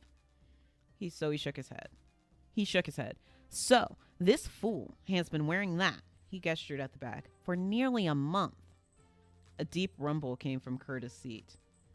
Efficient, the big man declared with clear amusement. This drew a round of chuckles from the room. Emmerich rolled his eyes and continued. You call it efficient. I call it disgusting. Who wears the same garments for almost a month? Wait, you said they get replaced after you finished the first quest. Heads turned to the speaker, Counselor Sorrel, a slender woman with gleaming golden hair. Her people were similar to the humans from Earth, but with distinct differences. Abnormally tall and lithe, every one of their kind had hair that seemed to radiate soft light. Their skin shimmered faintly, as if tiny gemstones lay hidden beneath the surface, catching the light with each subtle movement. The effect gave them an otherworldly, almost celestial appearance. Emmerich gave a small huff and adjusted his sleeves. Technically, no. You complete the Foundations of the Universe quest by getting to the area that houses the hub. The quest finalizes, and then the completion prompt instructs you to touch the hub to receive your rewards and learn about local quests. He sniffed. At which point, your clothing is replaced. Sorrel rolled her eyes. So, if he still has his original arrival garments, then he never touched a hub. Emmerich interrupted with obvious aspiration. I just explained that. He's been wearing the same clothing like some heathen and... Emmerich faltered, and his eyes grew wide with the dawning realization. Sorrel crossed her shimmering arms, her smooth skin catching the light in shifting patterns. A faint, knowing smile touched her lips as she continued to stare at Emmerich. Curta glanced between the two, eyebrows furrowed as he pieced together the implication. His face brightened with realization as he boomed. Oi, Sorrel! Do you mean I've been out there for near a month? Sorrel's sparkling emerald eyes shifted over to him, and she nodded. Curta glanced at the pouch and then nodded sagely. Var efficient. A hush fell over the chamber. Silence reigned. Jorik's voice was calm and quiet. and all of the twisted stars and hells below, but it carried clearly across the room. Where has he been? Several buildings away, the traveler known as Simon had been having a very bad dream. In the quiet of the infirmary, the healer heard a faint moan from his patient. "I'm sorry, my friend," he murmured.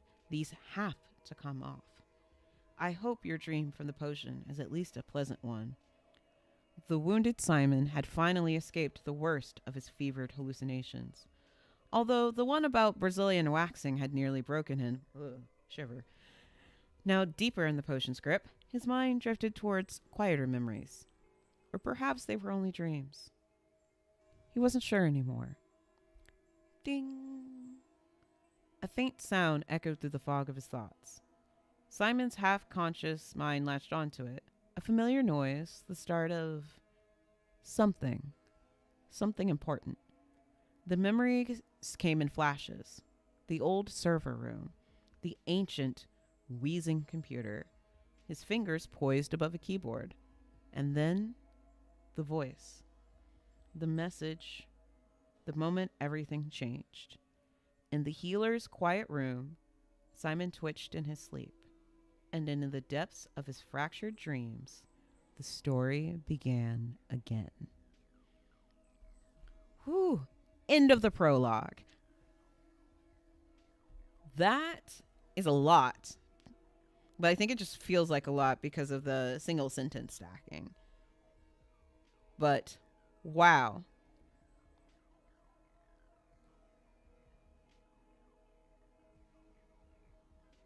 So he just kind of I like how we get a lot of the world building here, but there's still so many questions. I have so many questions. But at the same time, I am very, very, very much intrigued. Like, I already like the characters who have been named. I think Jork is by far, like, my favorite. Because I can definitely... Like, I'm an artistic person, obviously. I'm a writer and artist and all these other things. But being in a room full of pretentious people with high, like, opinions of themselves would very much get overwhelming and tiring after a while. So I feel Jork. I'm with Jork with just like, oh my gosh, just please stop so we can get this over with. And the person who was just like, please, I want to go back to sleep. It's freaking midnight. Felt that person through. Yes, hashtag I'm with Jork. Jork knows what's up. Jork is dealing with a lot right now. I am going to scroll through real quick and see how long a chapter. I don't remember. Yeah, it's about just as long. So I don't want to get caught in the middle of the chapter with ads because I can snooze them 3 times. I might be able to do it because we have ads in 10 minutes, but I've got 3 snoozes, which gives 15 minutes. So that gives me 26 minutes to get through chapter 1.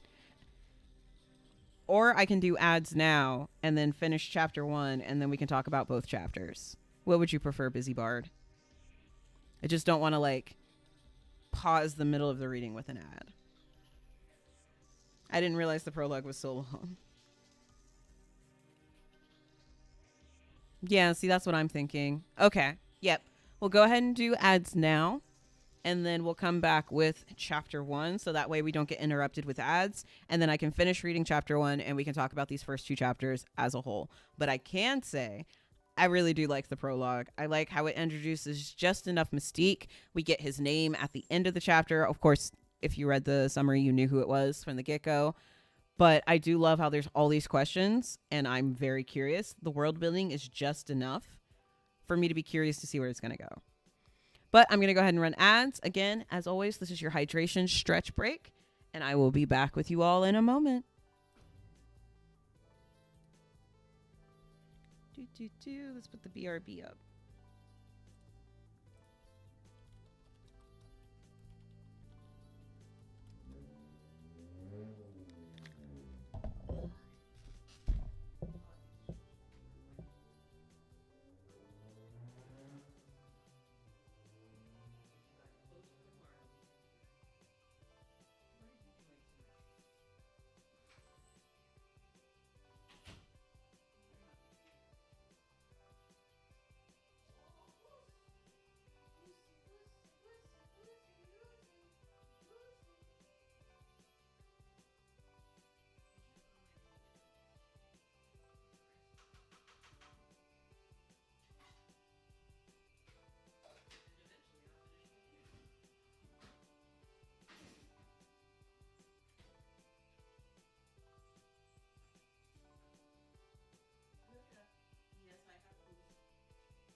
Goosey, goosey.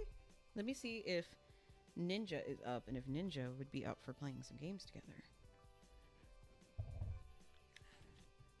Ooh. Hi, Goose. Goose. Goose. Goose. Is Ninja already playing games? I wouldn't be surprised.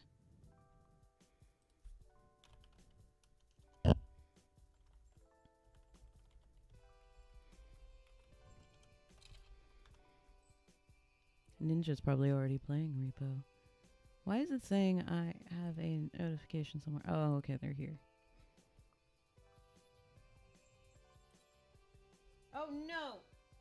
No, don't eat that. No.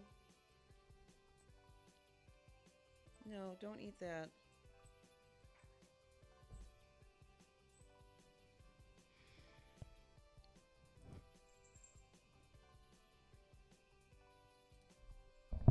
All right. Got 30 seconds left on ads.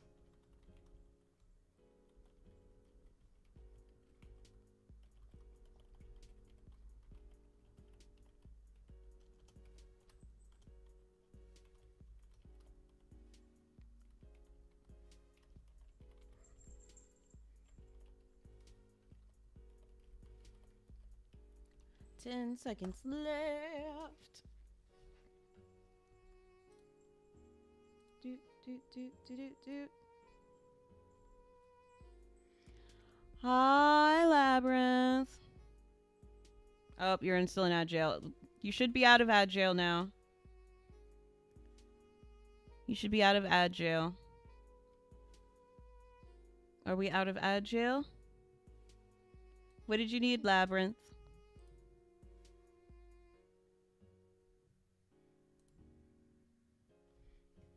Hello, welcome back, everyone. What did you need?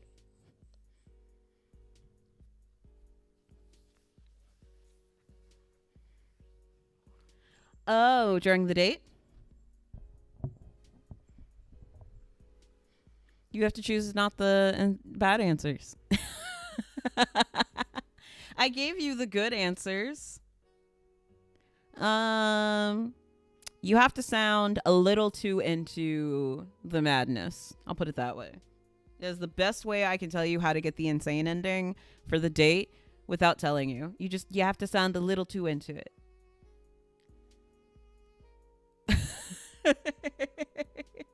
Yes, a game. Labyrinth of Sound is currently streaming at the moment, and they are playing my only Steam game at the moment. I don't remember if it's at Games or at Steam. You would think I would know. Oh gosh, it's in the name. It's in the stream title. It's at Games, so it should be an S. Exclamation point Games. There we go. Thank you, Weeb. Also, I need to get rid of the BRB before everyone makes fun of me for it. Yeah. Thank you, Weeb. Currently, the only game I have on Steam is Abyssal Frontier. It is an Eldritch horror game. It's like half visual novel, half RPG. Unfortunately, Steam has told me multiple times it doesn't count as a visual novel. But it is horror. It does have body horror in it. It's got psychological horror themes. And Labyrinth of Sound is currently playing it over on their stream. They are trying to get all of the achievements. So they're...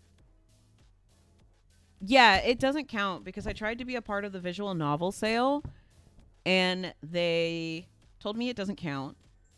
And I tried to appeal the decision and they doubled down on it doesn't count. So it doesn't count as a visual novel. I'm guessing it's because of the mini games. Is they're saying it doesn't count as a visual novel? But I've seen visual novels that have mini games, so I don't know. It was made with Ren'Py, and you really can't make more than visual novels in Ren'Py. Well, I mean, you can, because I was working on making a side-scroller in Ren'Py, but it's really hard, which is why I'm going to move it all over to Game Maker. But anyway, point aside, yeah. I actually have to make sure I double check sometime this week that it's going to go on sale during the autumn sale at the end of September. And I need to make sure it's a part of the Halloween sale, the Scary Fest sale. But yeah, Labyrinth is over there playing it right now. My next game is going to probably be a free horror experience. It's just me remaking a game I did in college. And then hopefully I'll get back to my other two game projects. No, it's no problem. We were just coming back from ads and we're getting ready to start a new chapter. So it was a perfect time to interrupt. I agree that it's a visual novel, so we can all argue with Steam about that, but they told me it doesn't count. So, chapter 1, backlog. Tuesdays suck. This is a hidden rule of the universe. Everyone always talks about how Mondays are the worst day of the week. I literally made that joke earlier. But they only say that because they're nursing their hangovers. At least on Wednesday, the week is halfway over. Thursday is a prelude to the upcoming weekend, and Friday is freedom. Monday brings hopes of a fresh start until Tuesday crushes them by showing you that nothing has changed. Simon entertained himself with this thought as he sat at the desk in a dimly lit basement of the hospital. He watched the painful growth of the progress bar on the dusty computer. No matter how often he brought up updates and potential other solutions, the higher-ups had deemed them unneeded. Capitalism, am I right? He was sure they either didn't know or didn't care how to fix any of this. This was just another reason why Simon hated Tuesdays. Every other Tuesday, patient files would go missing on the main server. Of course, it had taken days for Simon to find the root cause, but he had finally figured out. He still remembered that day, months after it happened. "I found the problem," Simon exclaimed, walking into Matthew's office. The heavy-set older manager turned his chair to face the excited employee. "The problem?" Matthew asked slowly, looking at Simon with an unimpressed gaze. Simon paused briefly, confused by his boss's response. "The reason patient data keeps disappearing every other Tuesday?" Simon stated. "Oh, right, that was quick. Well, don't keep me waiting. Spit it out," Matthew responded, looking even more uninterested. It has to do with a computer managing some of the servers in the basement. The software is horribly out of date. Honestly, I don't even think the company that made it is in business anymore. It tries to update every other week, but the connection to the server fails. I checked, but they didn't respond, and I can't find any evidence of the company online. It will keep trying to connect until failing, and then a prompt needs to be clicked to fix it," Simon explained. Matthew seemed to ponder this new information for a few seconds before he said, "That would explain why a complete server restart would fix it. That computer must be on the list and restart with everything else, clearing the prompt. That is exactly what I thought. So, should I replace the software?" Simon asked. "Why would we do that?" Matthew replied, raising an eyebrow, and then turned to his computer and pulled up a program. "I see the missing files are visible again from whatever you did. Speaking of which, what did you do?" "I hit no and then waited for it to continually fail to connect and then hit no again," Simon said carefully, suddenly regretting the direction this talk was taking. "Oh no," he thought to himself as Matthew looked up at him and had a small smile. "We should really update or remove the software if at all possible. I could." Simon quickly started to speak but was cut off by his manager. "Oh, definitely. I'll put it in our backlog and put a high priority on it. Until then, couldn't you just go down there every other Tuesday and babysit it through the process?" Matthew said while adopting an innocent look. Simon scoffed. "Yeah, right, the backlog," he thought to himself. The backlog had items on it waiting to be fixed. Over 1,000 items the last time he checked. He was pretty sure some of those items had high priority and had been there for over a year. With a sigh, he replied to Matthew, "Sure, Matthew, I'll add it to my calendar," resigning himself to his new basement appointments as he added to the repeating tasks. Just great. What more could a man want than to sit in a dusty basement for several hours? He thought. Well, he was sure he could think of some people in his apartment who would see it as a dream assignment until they realized the unique features of the basement. Perfect. Great work. Matthew nodded and then continued. Is there anything else? I need to get back to my busy workday. No, that's it, Simon replied, but his boss had already turned back to his computer. Ah, yes, his busy workday, Simon thought bitterly as he began to leave the office. He was sure he had seen the glint of a card game on one of his boss's monitors. Simon left, feeling defeated. See, Simon, this is why you don't tell them that it can be fixed with a button print. You tell them that there's no way to stop it from doing this, and eventually it's going to drag all the patient files down and you'll never be able to find them. And so you need to replace the software as quickly as possible, otherwise you'll have a HIPAA problem. Don't ever reveal that you can fix something with time, because it'll be your time that becomes wasted. You have to make sure it is unfixable, even if it is. Yes, classic rookie tech mistake. Classic rookie tech mistake. You never let the higher ups know that it's an easy fix. You tell them there's no easy way to deal with this. Company's out of date. Can't get a hold of them. This is just going to happen all the time. There's no way to fix it unless you want to always restart the server. We need to update the software. And then guess what? Suddenly your software update happens. Trust me, I've worked in bakeries where the ovens are older than me. And they're so badly broken, I have burns. Had a reader get mad at it for what? Being realistic? Welcome to American capitalism, baby. No, they wouldn't. They would absolutely tell somebody to sit down there and babysit it. Welcome to American capitalism, baby, where if you're in tech support, you might as well either be a god who can fix everything, or you're going to be stuck with software so out of date, you need manuals for manuals to figure out how to work it. That's just a person who luckily doesn't have to deal with that kind of stuff. I envy them. They're a very lucky person. May or may not have been inspired by real life events. I am terribly sorry that this is something you had to go through. And if this is the reason you hate Tuesdays, then your Tuesday hate is completely valid.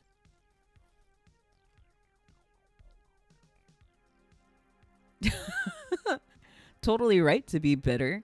I mean, it's totally right to be bitter. I wouldn't hate it as much because I would take my phone down there and just play games on my phone until I could go back up. Because I have so many games on my phone. And offline games too. That's the important part. You got to have games that work offline so you can pay them without needing to connect to the internet, because you never know where you're going to lose service. But all right. Let me get...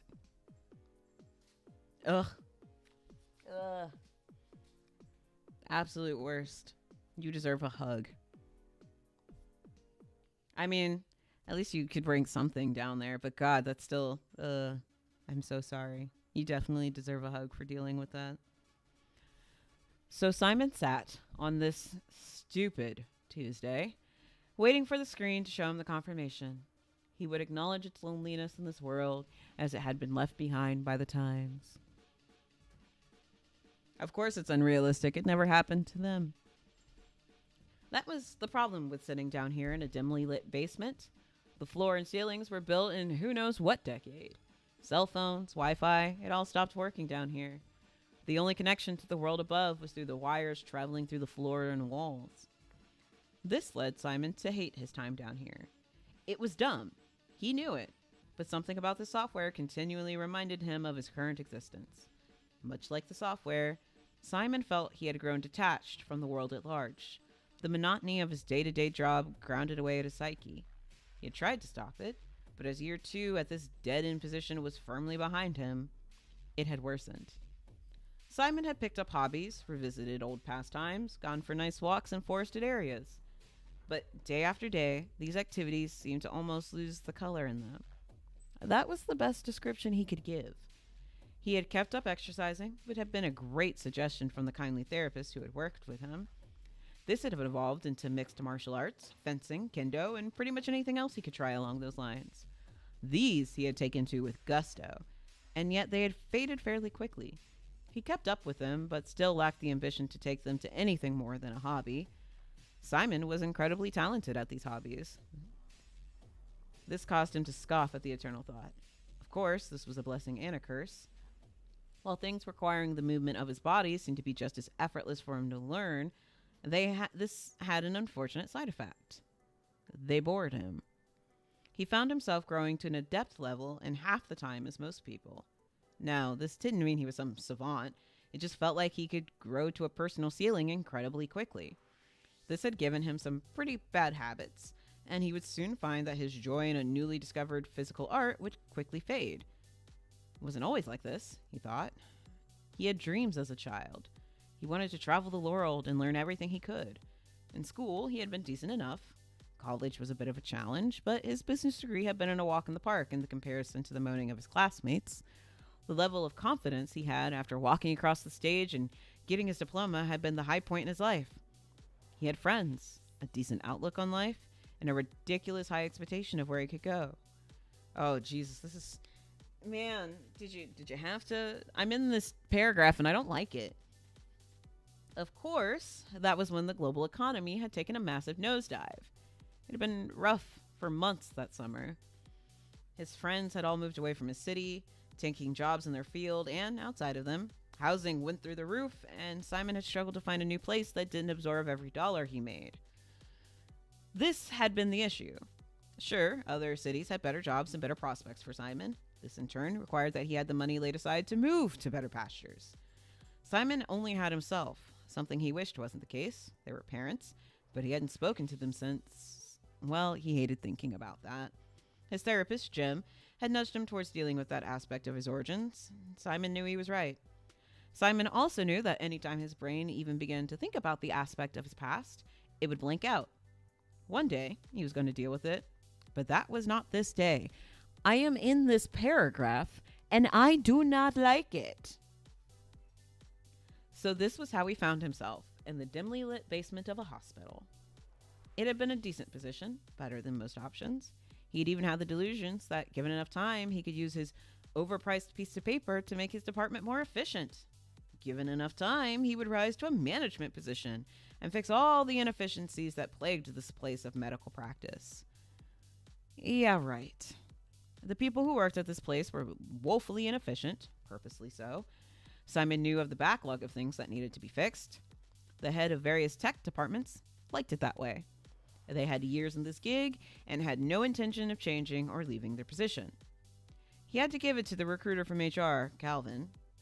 That man had made it sound like this was the first step in a journey to newer heights in the medical tech field. Maybe Calvin thought that was how it worked, or maybe it was all completely dog water. Simon came to find that the reality was no one moved up, no one moved down. Seriously, some people barely moved during their entire workday. Everyone was busy for sure, studying the ins and outs of various systems of the hospital computers. The most popular had to be the various form of card games that were on each computer throughout the hospital. Simon had sworn he was going to be different after getting the whole picture at his workplace. He was going to show just how helpful and useful he could be and climb the ranks. Little had he known that this would ultimately land him as a glorified gopher.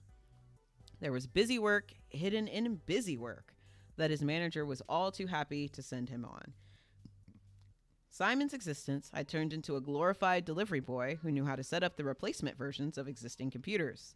Disconnect, remove, replace, repeat. He had been proud when he had led a team to install new phones across the hospital in his first year. It had felt slightly outdated, but still, he had finally added to the place. After months, he had finished and booted everything up. Then a month later, all the medical staff had been issued smartphones. It had been a horrible day. He hadn't realized that something could suck the life out of his work satisfaction so efficiently. Another prime example that showed without a doubt that Tuesdays were the worst.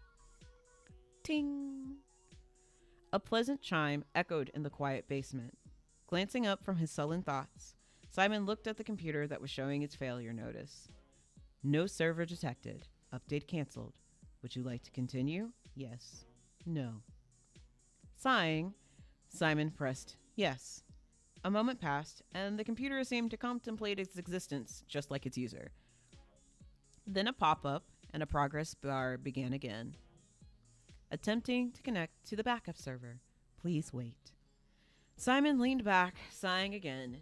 Maybe this time, the program would realize its inevitable fate. It wasn't going to get a response as it reached into the void. It was truly alone in this world. You know, Jim would probably tell me these thoughts were more than just thinking about my job, Simon thought to himself. He deeply knew that his growing sympathy for this silly computer and its defunct software had to be more of an inner self-reflection than anything. But a small part of him was glad, almost glad, that his manager hadn't replaced this dumb computer.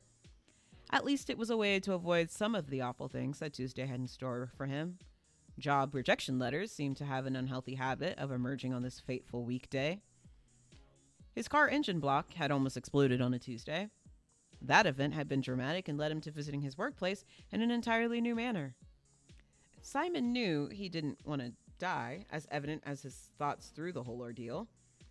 The recovery period had almost been a highlight, as morbid as it sounded. Multiple fracture, broken bones, and a variety of deep gashes had ended him up with spending weeks recovering. It had been a new challenge for him, one he had taken to with gusto. His physical therapist was astounded by how stubborn and determined he had been to regain his normal way of life. Simon had gone from a seemingly grim diagnosis that he may never return to his physical activities to making a complete recovery. People had reconnected with him for a while, wishing their best for him, and he had done it. Now, the only remaining reminders of the ordeal were the jagged scars on his back and the large medical debt he had accrued. Tuesdays sucked. Simon's thoughts began to go in the perpetual circle that he had grown used to in this basement of solitude.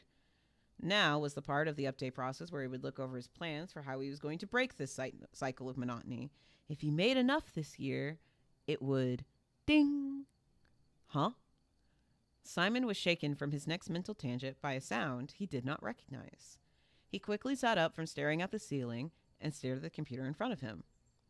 Nothing. Well, this was a new development, Simon mused, looking at the progress bar that never moved. He was sure he had just heard a sound. It wasn't soft, slightly staticky sound he was so used to hearing from the software. Looking around, he carefully examined the room around him. All the various humming pieces of technology looked the same. He was sure of it. He had stared so deeply into this room that he was pretty sure that if someone even moved one of the various server pieces around, he would know. Ding! There it was again. Oh, great. Now I'm hearing things. Neat. This should be only a good sign of my current mental health, Simon scoffed. The sound had felt like it was coming from all around him, but also inside of him. He needed a break from this basement. It had finally gotten to him after the hours and hours he spent down here. He stood up and stretched, popping his back in the process, and glanced at the never-growing progress bar on the glowing computer screen. Mentally, he felt like he should tell the computer he would be right back. Yep, he had been in this basement for far, far too long. Time to go emulate his colleagues and take an undefined break from his workday. He strode across the room, heading towards the elevator. He only made it halfway before, ding! This time, he knew the sound wasn't in his head. It seemed to reverb through his whole body. Additionally, his entire body froze and the world turned gray. Simon's brain went into panic mode. What was this? Was his brain mentally breaking down in real time? The world took on the mentally gray color that he always associated with activities he'd lost interest in. No, this would not do. No way that this was how he was going to meet his end. Mentally shattering in some basement in a hospital next to a computer that he had gotten way too acquainted with. Simon had many problems, but he was stubborn to a fault. He'd considered joining the military years ago, but had concluded that he would never do well with people telling him what to do. It felt like the universe itself heard his thoughts and laughed as a glowing incandescent box appeared in his vision. The text appeared as if typed in by an unseen observer. System notice. Stabilization confirmed. Connected to realm. Attention. This universe has achieved stabilization. You are now within the lattice. Do not be alarmed. Localized time has been halted outside of sentient. This is not an emergency. Environmental scans are ongoing. If you are in mid-transit, assistance protocols have been activated to ensure uninterrupted safety. The safety of all thinking beings is assured. Scanning for catastrophic states. Negative. Scanning for transit issues. Negative. Scanning for mental distress. Adjusted. All scans indicate the subject is safe and sound. No additional override necessary. Harmony is offered. Growth is earned. Limits are unknown. Welcome to the integrated universe. Transferring. Please wait. See, this is the problem with Tuesdays. First, figures it's the day I go insane, Simon thought as his vision of yet another progress bar dominated his view. The last thing he saw made him pause.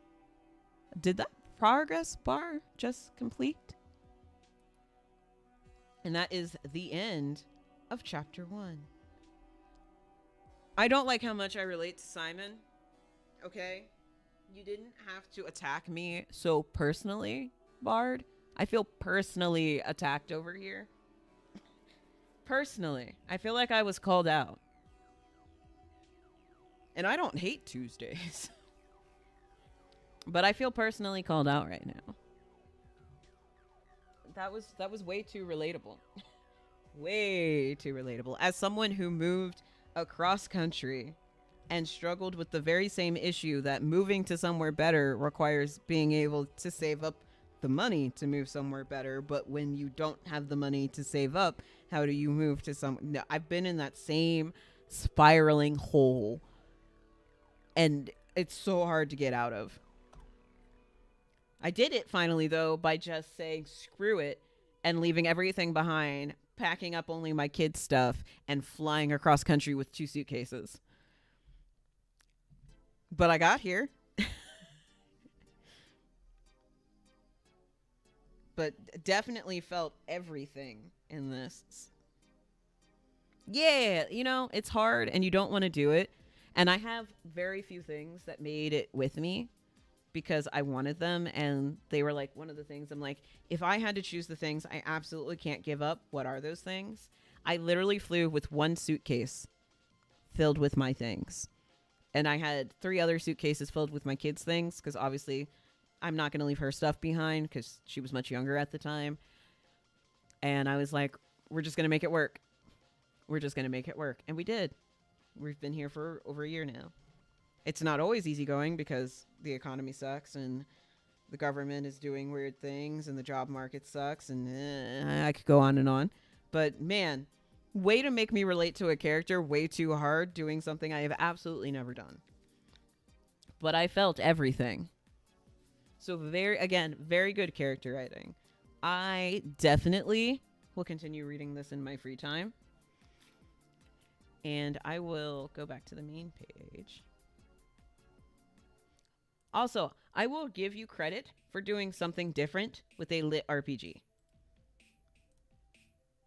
Because I honestly enjoy seeing lit RPGs that aren't just the typical isekai into a video game.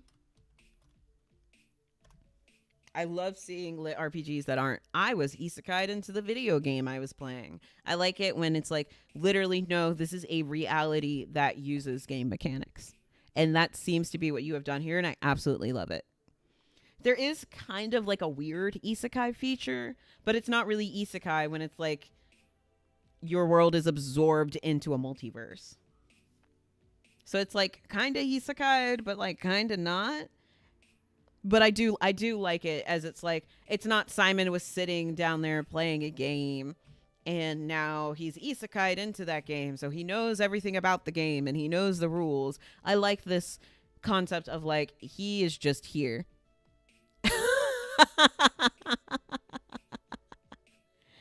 Oh no, what did you say? Oh no, Streamlabs timed you out for a second. I'm gonna have to tell it that was fine. You're fine, busy bard. Latte Tap did not like you using that word. I will tell you now, so far, I am very impressed with it. And just that fact alone is enough to keep me from reading. Keep me reading, not keep me from reading. Just the fact that it's like not isekai'd into a video game. I bet people very much expect to see the same things over and over again. And I don't know. I like seeing something different in the space. Like if I wanted to see like the 50 millionth version of I was isekai'd into the game I was playing and I know how to break the entire system, then I would just read one I actually like. You know what I mean? Not a new one that's doing the same thing and literally nothing's new about it. I like this where it's just like literally starting from scratch, has no idea what's going on, has no advantage whatsoever, and is just as lost as everyone else. Which is, my lit RPG isn't quite the same. Like, my lit RPG does have like an isekai element, but the main character is not the isekai character. But there is an isekai character in the world, and it's not the main character. And so that's kind of, I'm doing my lit RPG as it's just a person living in the world while this thing is going on, and they're just doing their best like a normal person. Excuse me. It was actually based off a different concept that I took and made into a lit RPG because I didn't know what else to do with it. But yeah, I'm going to have to say I am excited to keep reading. How many chapters are there? 47. I'm going to have to make sure I don't read too fast. I mean, yeah, but people still will expect the overpowered trope, because that's usually that's why I said I appreciate that you're actually doing something different with the lit RPG framework, because it has been so dominated by overpowered main character gets the thing. Like, even if they are quote unquote an underdog, they are an underdog by choice. And people forget that the first true lit RPG was Ready Player One. And most people who are into the lit RPG space have never read that book. I absolutely love Ready Player One, by the way. It's one of my favorite books I read growing up. But that was the first true lit RPG story, was Ready Player One. It created the genre. Like, Sword Art Online and everything else just borrowed. If not for Ready Player One, the idea of writing a story as if it takes place in a video game would never be a concept. Ready Player One did it first and introduced that concept. And in Ready Player One, it's literally a commentary on capitalism. Even though the movie made it into like a nostalgia fest and literally missed the entire point. This is true. People do project heavily onto main characters. But I also like the idea. I'd rather see, honestly, even with projecting onto main characters, I would rather see an underdog, a true underdog, make it to the top, rather than seeing the next overpowered character who just is pretending to be an underdog, but they've been secretly overpowered this entire time, so really I'm not like them anyway. I'd rather see a person who honestly had nothing, no advantage, no way, and by no reason should have made it to the top, get there anyway. That is a true underdog story, and that's what this feels like, and that's why I like it so far. Because again, I already identify so much with Simon. I'm like, I want to see this man climb his way up. I want to see it happen. I know that feeling he has. I identify so much with what he's going through. I want to see him climb his way to the top. Is it going to be messy? Heck yeah. Is it going to be easy? No, that's what I'm here for. So, absolutely love it. Yeah, it definitely helps when people know your work. Again, I started streaming not so much so that I could share my own work, but just because I like talking about writing. I'm going to switch over to my talking screen. Because I like talking about writing. And I like talking about the writing process and different ways you can do it. Of course, yeah, obviously I do push my own work sometimes. I've read my own stories on stream. Like yesterday when I was working on the cover, I was pretty much being like, you should pre-order the print version of my book. But I also like being exposed to other people's stories because I have limited free time and sometimes it's really overwhelming to try and go out of my way and find new stories. And so what I am finding from this reading viewer stories stream is that it's helping me find new stories I would have never found on my own. Because having people submit their stories for me to read on stream is really helping me find new stories that I really want to read and devour. Because I haven't been buying very many print books lately. I've been depending on online reading for most of my reading. And it's just very overwhelming. There's so many stories out there. And it's like when you keep reading and then you don't like it, and then you read and then you don't like it, you stop wanting to look. And I had kind of gotten to that point where I didn't want to look for new stories to read anymore because I was so tired of reading like the first 5 chapters and being sick of it type thing.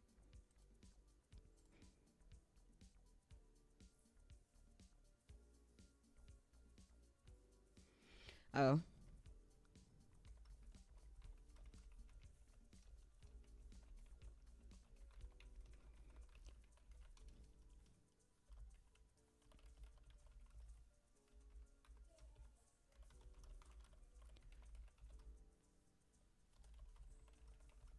yeah, like definitely that. Definitely that. Especially if you're paying for the story, it feels even worse when you don't end up liking it. And so it's just, I'm really liking this because it's helping me get introduced into new stories. I'm getting a chance to, one, share them with other people who might like them as well. And like, even if I didn't like the story, I could easily just be like, hey, so this is what I did like, this is what you don't like. Oh, hi, Koi.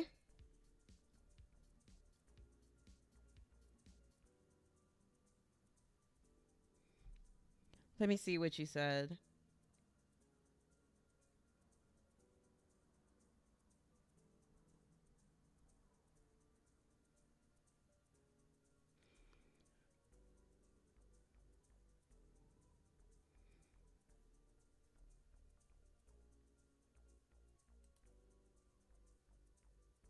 I mean, the summary just says he wasn't special, but I can see what you're saying.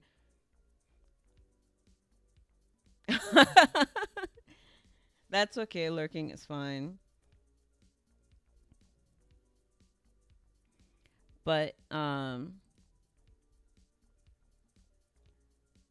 yeah, I mean the summary just says he wasn't special.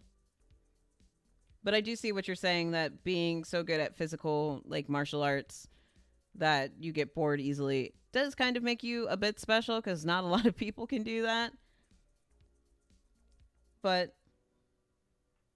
you're fine, Labyrinth. I saw your question, but I couldn't answer because Twitch was being weird. It doesn't give you a unique ending. It gives you a unique line in the escape ending, but it should give you the achievement doing it that way. Nope, we just finished reading the chapter and we're talking about reading and discovering new stories.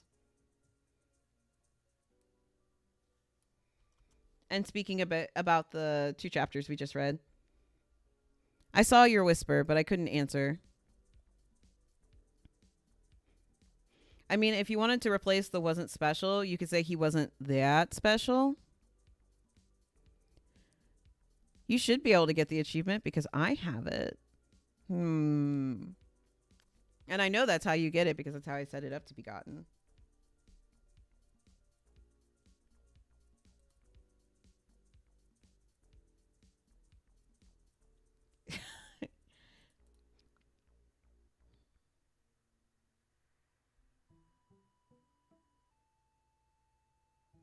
I mean, again, like I said, like I said, I get where Koi is coming from, that it can be considered special to be so good at martial arts you get bored, because that's not something a lot of people can do. And usually when people think of someone who's not special, they're thinking of someone who is overly average, if that makes sense. Like someone who is so average that they have no special talents, they aren't good at anything, they're just kind of okay at everything. So, like I said, I get where Koi is coming from with that part, but I also didn't really think it was over the line to say he wasn't that special in the summary, and then also be able to say that he was really good at picking up martial arts. Because some people just are. I'm not, but some people are. I'm trying to find script.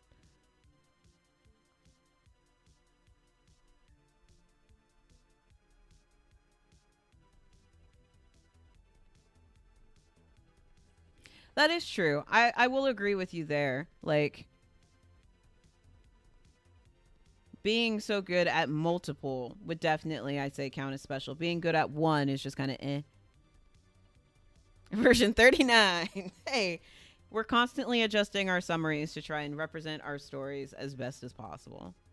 And honestly, that's such a small one. I don't remember where the where did I put the achievements?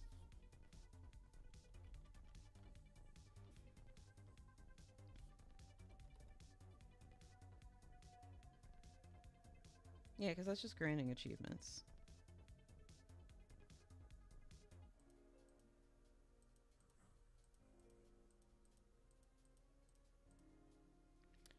Achievement first meeting. Achievement we meet again. Which achievement am I looking for?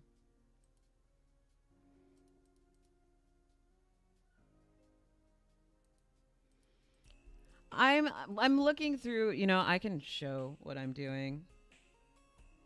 I just have to do this. I'm looking through the actual code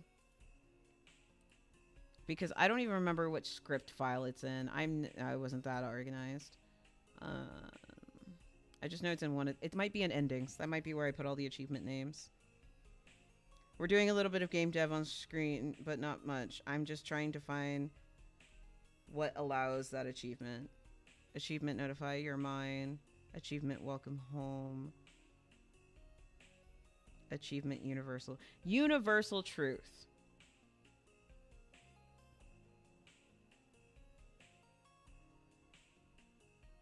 Yeah. So you have to have died and then escape.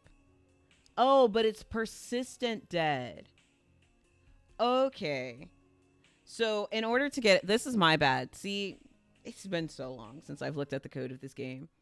To get the achievement you're trying to get, which is universal truth, is you need to get a persistent death.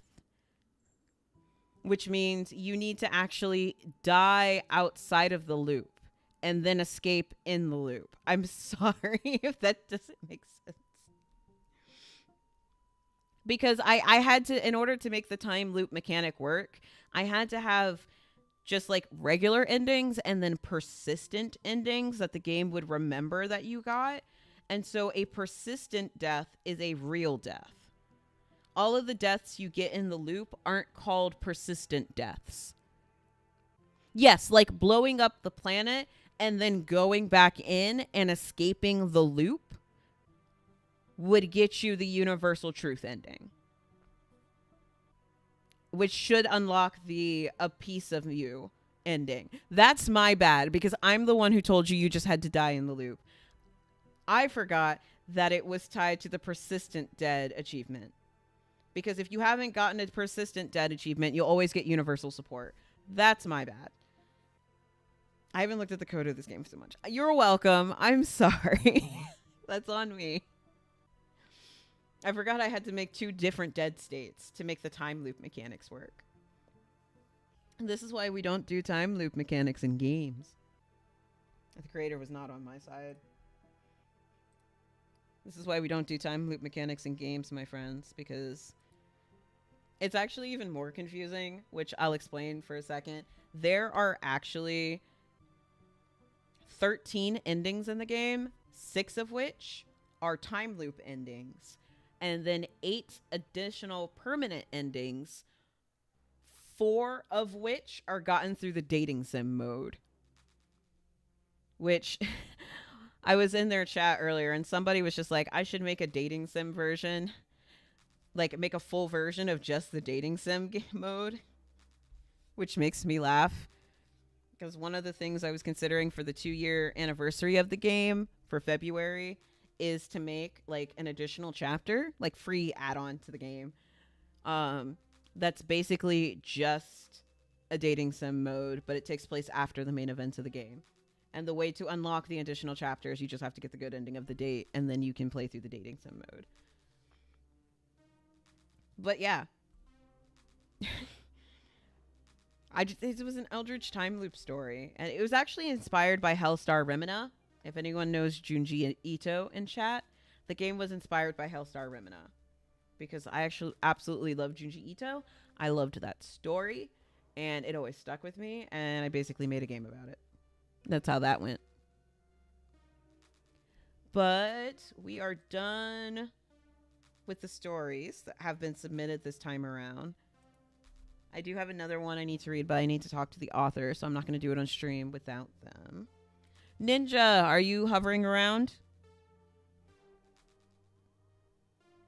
Ninja. Are you hovering around? I do. Do you want to play Repo? Of course, Bard. I don't always screen the stories. I did specifically with Bards because of the like graphic violence and everything. I just wanted to make sure the chapters I was going to be reading on stream weren't going to be against TOS, because obviously I don't want to get in trouble for reading them. But usually I do try to see if the author wants to be in chat. Excuse me, my voice broke. I do see if the author wants to be in chat so they can answer questions, talk about the story, and usually just in general be present while I'm reading. So I did get another author submission through the Google Forms, which you can get to through here. But usually the only screening I do is just to be like, hey, I'm planning to read on this day. Does that day work for you? If the author wants to be a part of what's going on.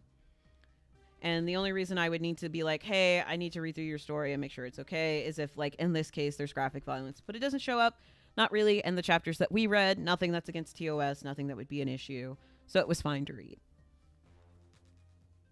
That was a long answer to say it depends.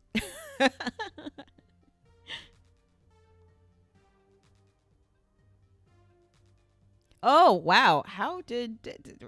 It's a Renpai game. It's a Renpai game. It's Pie game.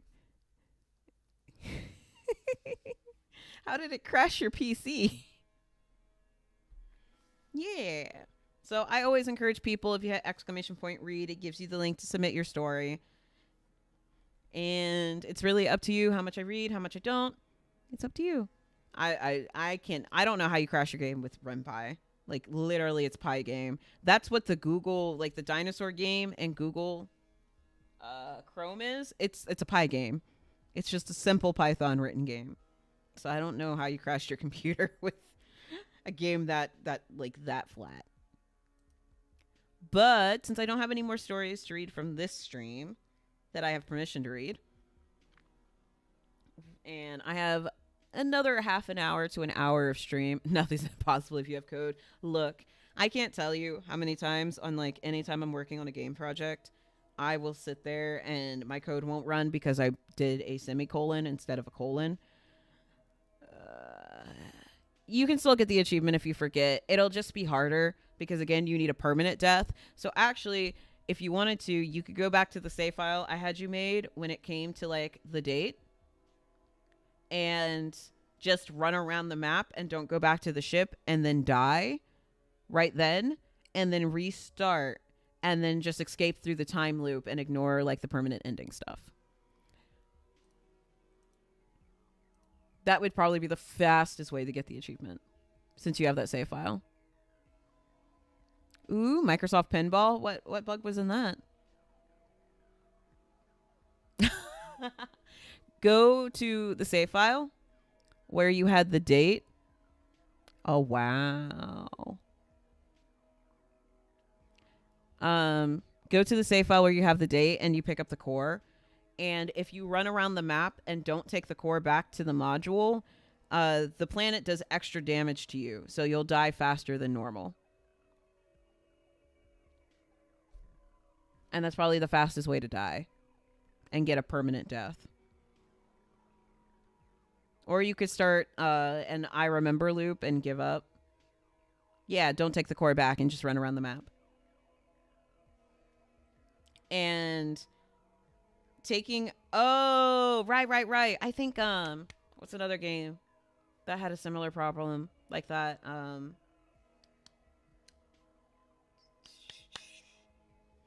My brain is not braining. Romancing the Throne. Adventure Quest. No, King's Quest. King's Quest had the same problem because King's Quest has its fastest setting, which was meant to run as fast as the CPU could go.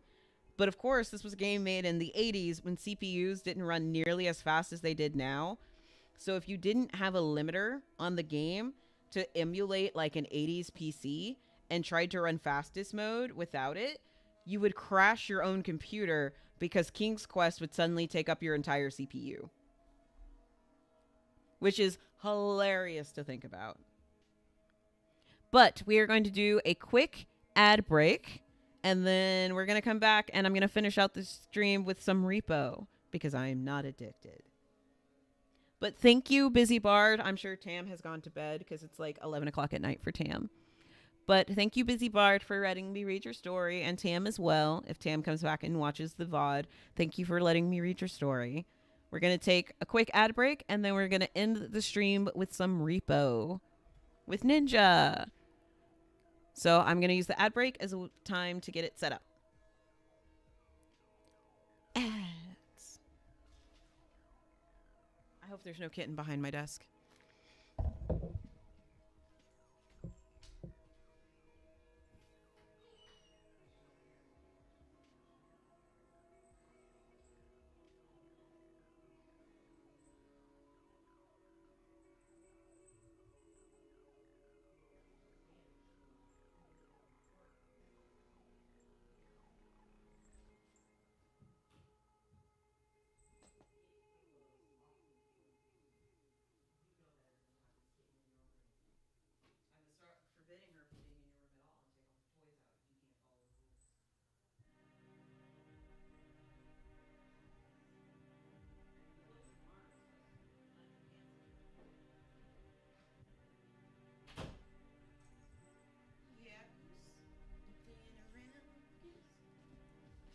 All right. I'm going to open Steam. I'm going to turn this off because we don't need music no more. Close that out. Don't need that up anymore either. Repo. Play. Gaming should be fine. I shouldn't have to do anything there. I do need to change my category.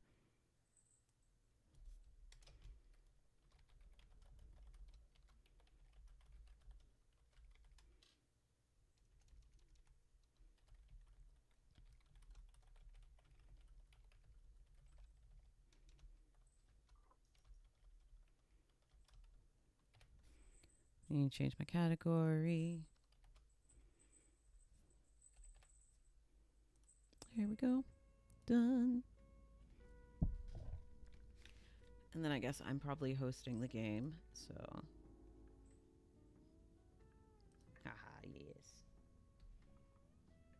Oh, I've got 1 minute to get this set up. 1 minute. Which is the one with Ninja? Oh, me and Ninja are on a level 8. Oh, gosh. Password. My password. And then, let's see. I should switch. Oh, I need to invite Ninja. And then 30 seconds.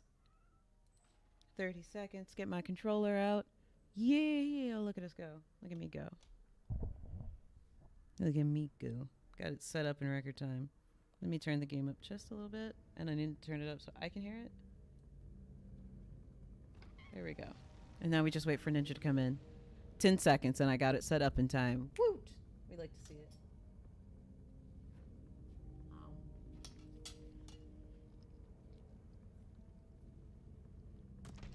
My food is cold. I'm gonna have to put it in the microwave.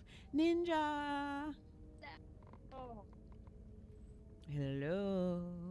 Oh, I should have hopped in the Discord call with you. So your little ninja avatar can show up on screen. Shabam! Oh yeah. And so I can hear you in case you die.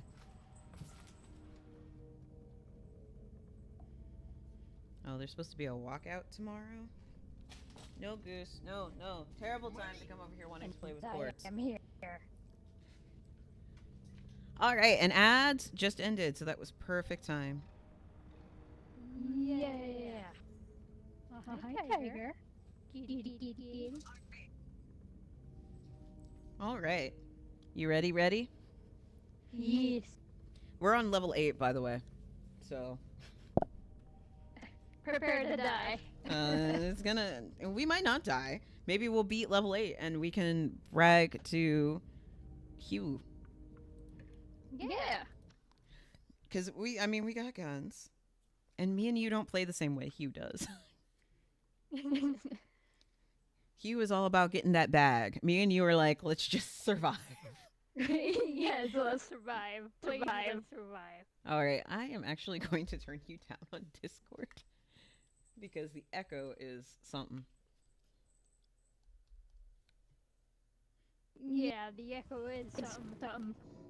Oh, you can hear your echo. Oh, we got museum again. Usually the echo is not that bad, but it is something fierce right now, so I'm going to actually turn you down on Discord. Just a little bit. Okay. There we go. We have 1 backup health. Right. Well, we're going to have to make a count. What are my upgrades? 2 health, 3 stam, 2 speed, 3 strength. All right. Let's go. 2 health, 4 stam, jump, speed, range, crouch. Yes. So what's How many is that? 4, 5, 6, 7, 8. I'll hold on to the health. 10. I'll bring it with us. It's the only health we have. All right. Let's do this. We're going to survive. I will survive. Oh. Anything up there? Yes. Something big. Something Oh, that it's a caterpillar. Ooh, caterpillar. Oh, I've got the cart right here. Maybe we can kind of push it into the cart. Oh, geez. Yeah. It's not enough to trigger, but I can get it over here real quick. Because we don't have any drones, so. Yeah. Oh, it's not that heavy. Or maybe just have too much strength. This does look like a caterpillar. I've never seen this before. Huh? Babyhead. Oh, baby head? Babyhead. All right. Ah, I fell. Hi. Hi. I'll take this. Go right ahead. One more thing up there. All right. Oh, well, our monster's moving, so I'm going to pull my gun out. There's 2 entrance points to this room, so I'm going to stand in this back corner with my gun.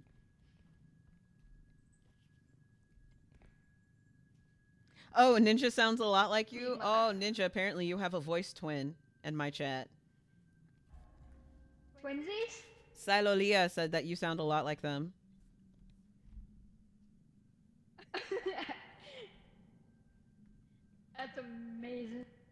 Well, are you also Canadian?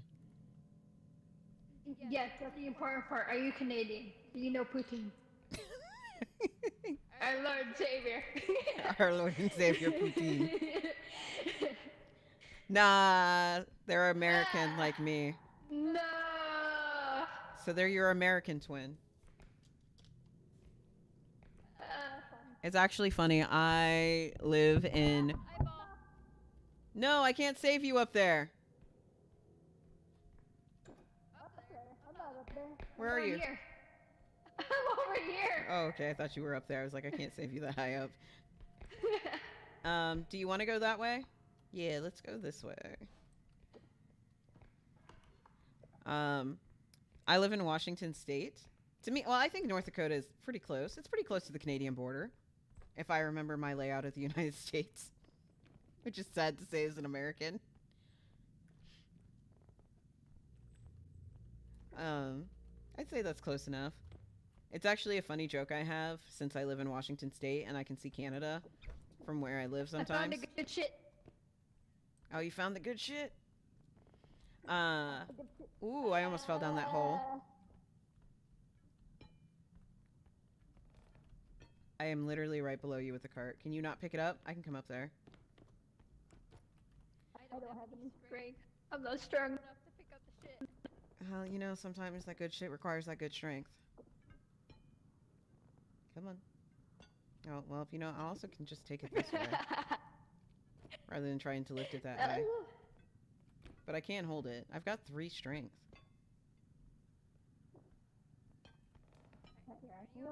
Slowly but surely, it's coming up. Oh, wow, I picked up the cart instead. Wow. Even with 3 strength, I struggled to lift this thing. How heavy is this thing? I mean, it is solid gold, I guess. I got it in. Nice. But no, I'll joke that I can see Ninja from where I live when I go near the coast. I'll look across the water and be like, "Hi, Ninja. You want to go ahead and trigger first extraction since we got that good shit?" Yes. Okay. I'm so lucky the lasers weren't on that side. Because otherwise, I would have just killed myself for no reason. I would have been alone. You would have been. Also, remember you have the trank gun.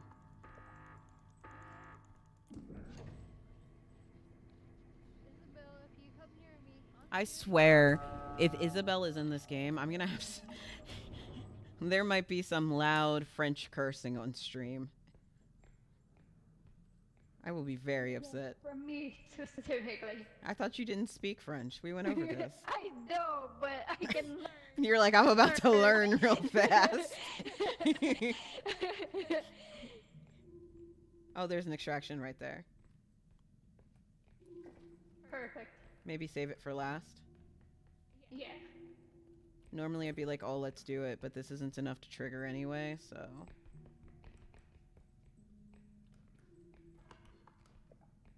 I'm so tired of seeing the Reaper on like every time I play with you. I love playing with you, but God, am I tired of seeing Reaper every time it happens. How do you think I feel? I don't No, want to see her you either. can totally join my Discord. It's not super active. I do post my stream announcements in there and like fun writing tidbits. I encourage people to talk in it. It's just not a very active Discord. Small VTuber problems. But you are more than welcome to join. It is not an invite only thing. You don't need to be a sub. You don't need to be like giving me money or anything. It's just a free Discord. Is something up there you're trying to get to? Or are you just trying to check? I'm just trying to look. Okay.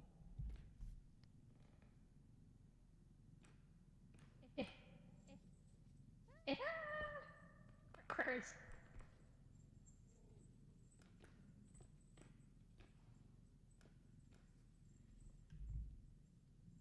Fine, I made it. I'm just trying to make sure no one sneaks up on us. Watch me get like popped by the old man.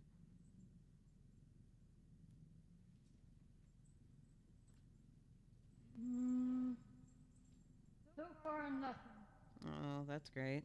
I mean, this is level 8. I'm not expecting Probably most of the value is going to be locked up in big things. I heard that. Apparently there's... I missed. Ah. You are hurting yourself unnecessarily. Don't mean to. I found some eyeballs up there. Or what do you call it? Brain? The time thing? Gumball machine? We've There we go. got gnomes. Oh. They wandered into a different room.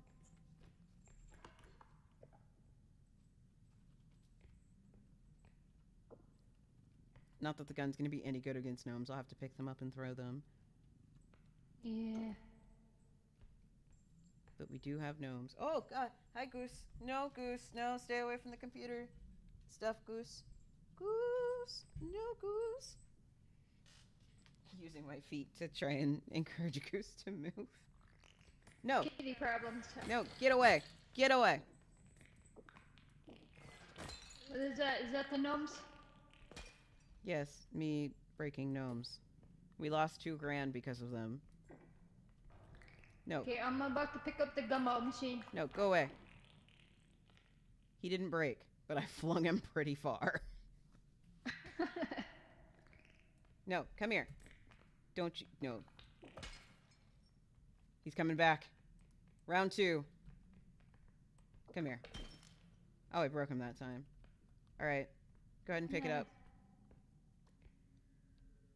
Oh, I think it's... Okay. Nice. It's too far away to get me. You're probably gonna... I mean, I wouldn't suggest falling with it. Oh, now it got me. But I can't catch it. I can't move the cart because I can't look away from it.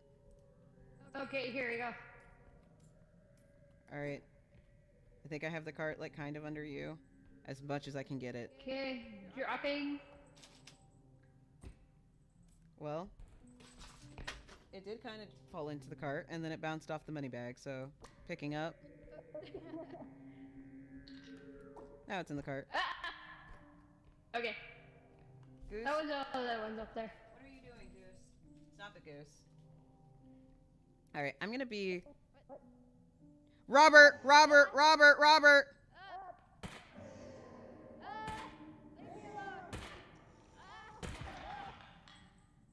Who's chasing you?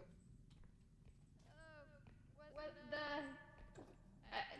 the office of the animal. Oh, What do you call it? Upscreamer. Upscreamer, yeah. Well, I've got Robert's soul. Yay. But I can't get it in here very well, and it's probably gonna fall and break. Oh. Oh yes, mini cart. Perfect. If you can trank up Screamer, I can try and shoot him, but like... It's more annoying than anything. Let's go left. Do you know which way is left, Ninja? It's the only way to go, other than straight. Your other right. Tell you like how I tell my kids, your other right. Alright. Okay, I'm gonna put that there. Ah, Goose! Why? You left me alone the entire time I was reading. That was because you were reading. Suddenly I start playing a game and Goose is just like, oh, so I can bother you now, right? I'm lucky there was not a pit there. There's a bunch of stuff in that side room. Oh, there's an extraction down here. Nice. I'm gonna activate it. Okay. I also ran out of sprint, so I guess I'm walking my butt up the stairs. Oh, no, the stairs. Yeah, it's the stairs one. It's just the long stairs. But otherwise not that bad. There's just the pit on the side, so don't jump off the ledge. Did that once, paid the price. But otherwise it's not bad. Where'd you go? I'm in the bed. Okay, I'm taking the burger diamond down.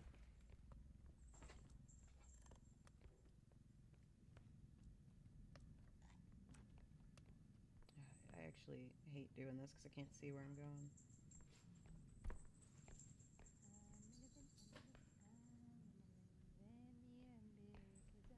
I'm gonna jump off as soon as I can. Oh no, I cracked it.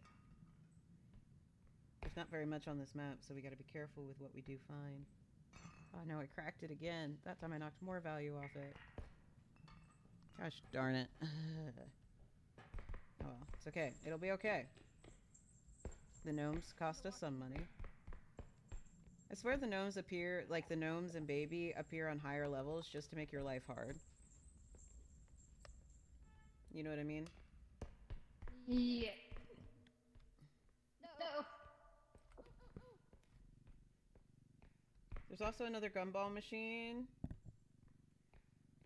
But it's not gonna fit. But we're probably gonna need it. 21 is a lot to have to get on there.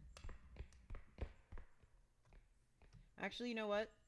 Let me take this cart down, take some stuff out of it, and then I'll come back for the boombox and gumball machine. Yeah.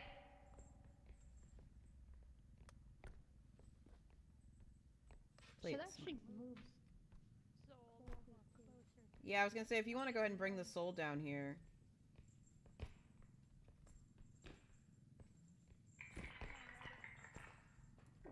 Oh!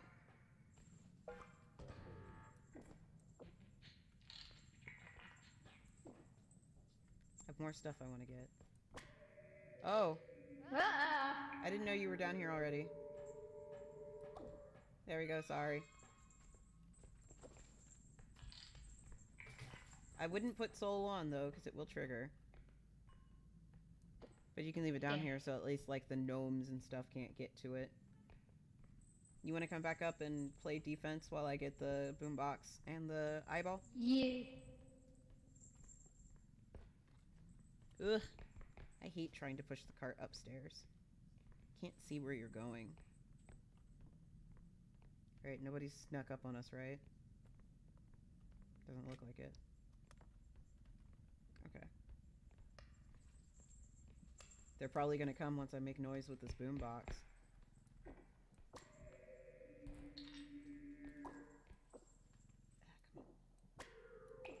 Get off the brain.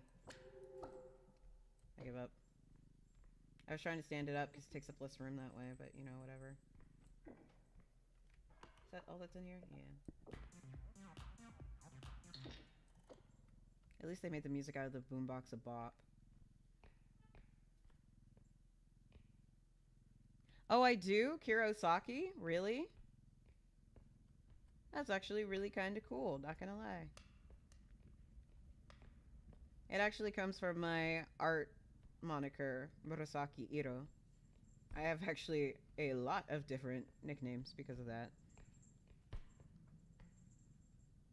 Kiro is a very unique name, to the point that I'm constantly having to correct people that it's not Kira. It's actually somebody else came up with it, though, because, like I said, my art moniker is Murasaki Uro, which is the color purple in Japanese. And someone started calling me Kiro because of the way Murasaki Iro looks put together. And I just liked the way it sounded. And so I started going by Kiro. And the name is stuck. And now that's the name I go by. Because I like... Oh, well, at least I didn't fall down a hole. Saki is another nickname I have. And more recently, a lot of my writer friends call me Muro. So I have all the nicknames. Nobody can agree on what it should be. But I changed my name to Kiro because I like the way it sounds. Alright, how we doing? Nobody came? Nobody came. Alright, They didn't want to see me. we do need to find more stuff. Oh, that's not what you want. Here you go. No, I do not want your gun. You can take that, though. Can you not take the cart? Nope. I'm trying not to. Because this isn't even enough to trigger the next extraction, so we definitely need to try and get some money on this last extraction so we can just take a bag to the one across the plank. We still have some empty room, so we should find something. Regret. Why am I not surprised? It did. Gosh dang it. Where'd he go? He's in the cart. In the cart.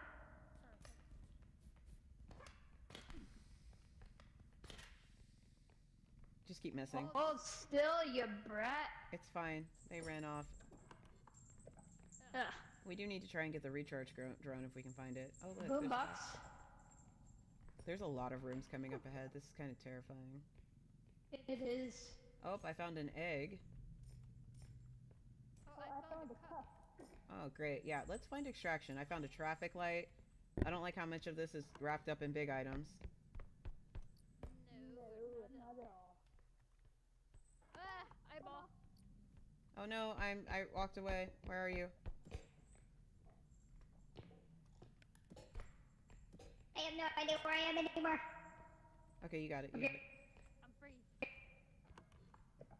And the eyeball left, so. Alright, I know which way extraction isn't. I'm leaving that right there until I can find extraction.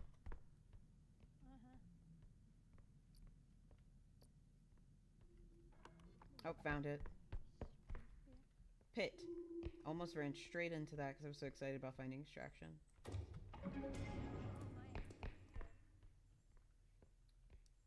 Alright, Ninja. I found extraction. Oh, up, Screamer. Ugh. Yeah, you missed. It ran away. So I have an idea for how we can get everything there. But it is going to require you to come with me first. Oh, Hi, Isabel. Look who it is! Happy New Year, you bitch. Look who it is! Who knew? Do I have a nickname I prefer? Not really. I kind of like all of them. I just think it's funny that every time I meet a new group of people, I walk away with a new nickname. That's all. I kind of like all of them. Some friends call me Muro, some friends call me Saki, some friends call me Kiro. Although everyone pretty much accepts Kiro as my real name because it's the name I use for when I'm writing stories. It's what I changed my name to. So can you stand here in this room? And I will walk to the various side rooms and grab the big objects. And just make sure nobody sneaks up on me while I'm trying to move stuff. Got it. That's the general plan. If that makes sense? Yep. I have to move something. My dinner has gone cold, but the kitten is trying to get it, and she cannot have it because it has garlic in it. Oh, you need a hand?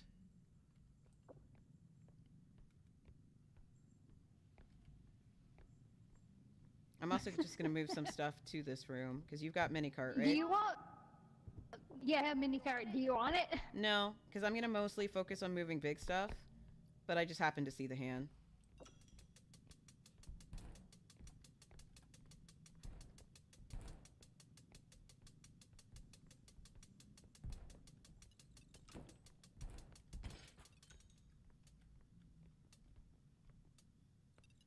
But you are free to gather any small things you see.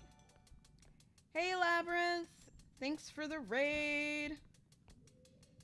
Ah! It sounds like Robert responded. Oh, no.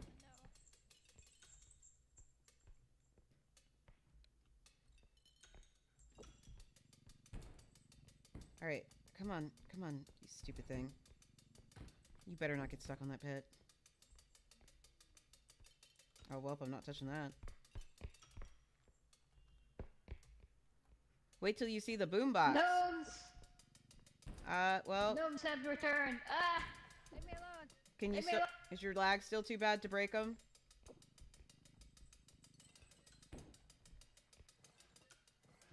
Technically not touching it. Don't die, Ninja, please. Did you break them? I'm trying. I got 2 of them. If you need health, say so. I've got the 50 on me. Thank you! Ah, man, I touched it at the wrong time. Get over here. Caught it before it fell, though. That takes skill. I was actually very surprised how many people like my avatar and have told me that it is attractive. That was not my goal in designing it. Gnomes are gone. Yay. They have been dealt with. But apparently my avatar is attractive. You're all good. Like I said, I'm more surprised how many people find my avatar attractive, because I wasn't going for, like, sexy VTuber style or anything like that. I just wanted someone to take my original... Wow. Wow. Oh, shoot, that was my last shot. You want my gun? My gun has plenty of shots. Please don't waste them. You were about to say you won't, and then you stopped yourself. I make no promises I can't keep. I'm glad you think it looks really cool, because that's the vibe I was going for when I worked with the artist to design it. Why is there an egg behind the thing? There's also an egg not behind the thing. Oh, Robert's coming, so I'm coming back to you. So you can shoot Robert when he comes through that door. Get him! Get him! I'm gonna cheer you on from back here. Get him! Oh! Because I can use the 50 in my pocket. Come here, Robert. Watch him go the other way. Come here, boy. I think he went upstairs. There's no stairs. There are stairs in this. Oh, he's coming. Perfect. I'm ready. Please don't miss. There you go. You gotta keep shooting. Ah, damn it. Well, there I go. Yep, there you go. Well, at least you're right next to extraction. Yeah. Where did Robert go? Managed to hit him a few times. Oh, there he is. Good thing I went right back under the table. I gotta figure out where my gun went. It's on the other side of the room? Oh, it's right in front of the stairs, yeah. You have a business proposition for me. I am listening. No, that's your trank gun. I don't need your empty trank gun. Where's my gun? Oh, there it is. I've got 4 shots left. Huh. Okay. Well, let me get your head. And we'll go from there. Because I need to make sure I have at least double this extraction so that we can just push the cart across for the last one. I do have double this extraction. Alright. As nice as it would be to get the other things, it's not happening with me being the only one alive. Yeah. So, we're just gonna do this. Thank you for following me. Spork was never here. I saw nothing. I saw nothing.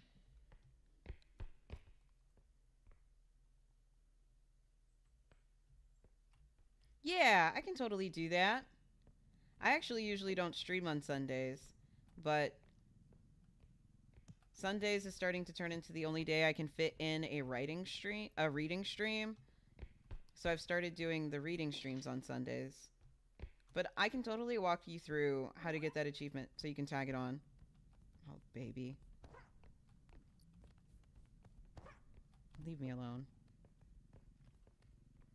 Jump into the pit. Jump into the pit.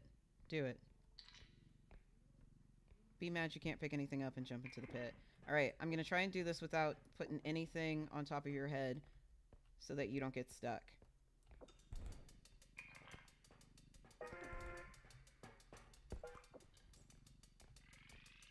Alright. Alright, nothing's on your head. You shouldn't get stuck. No, you're all good. I am not an 100% achiever, but I definitely understand the mindset. Oh, whoops. Gun. Stop it. Alright, we've got one more to do.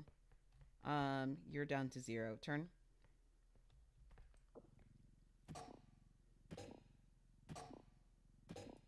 Alright. We just have to get this back to that extraction.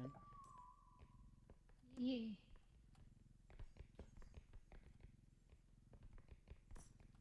I just want to give you enough that you can, like, survive upscream if he shows up. Or at least like a couple hits from gnomes. You just have to follow me. I kind of know where I'm going. Just trying to make sure like Robert doesn't sneak up on me.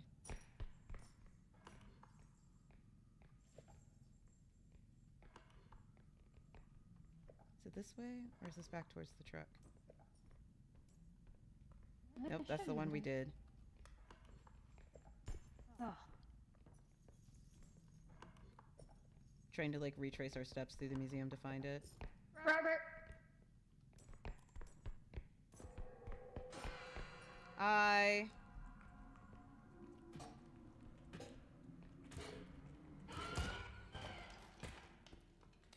got trapped by the eye. I'm glad that you want to 100% think it. I'm glad you want to 100% it. Don't put my head in there. Just leave my head. Alright, yeah. The big car. You're so close to it though, because I can hear it now. I can hear it, so I know we're close by.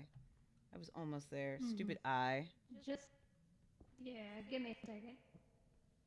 I'm gonna toss you on the truck. Okay. Stupid eye. So no head? Yeah.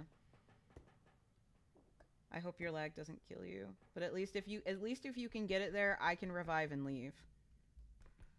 Yeah. Which sounds awful, but Yes. As terrible as that sounds, to do it. yeah, make sure you get enough sleep for school or whoever has school or work tomorrow. I have work, No. which is why I usually don't do Sunday streams, but I can hear it. I know you're nearby. Yeah, I know. It's right over here. Oh, okay. No, I can't hear it anymore. It's closer to that back room. It's got to be the other way. It's a stair room with a board. And I hear it when you're standing in the middle of this room. Yeah, it's this way. Yeah, what's this one? It's this way. No. Crap. Take the cart with you so I you hate only this have to go one. across once.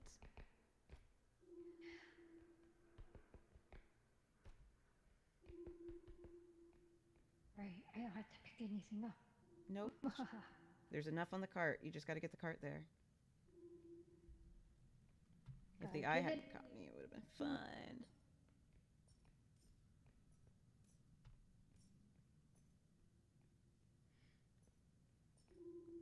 Of course. Make sure you guys get some good rest. I know Sunday night streams, especially late night Sunday streams, are a bit weird because people have work and school on Mondays.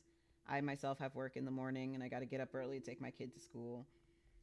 But it's great for a chill stream, and that's also why I do chill Monday night streams.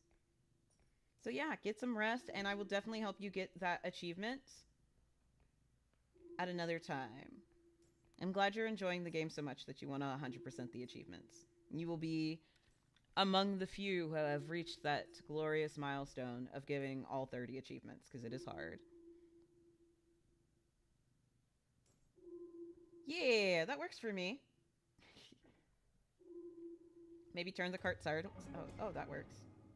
All right. I will await your return at the truck, Ninja. I believe in you. You can walk off the side if you want. Yeah. I believe in you, Ninja. You can make it.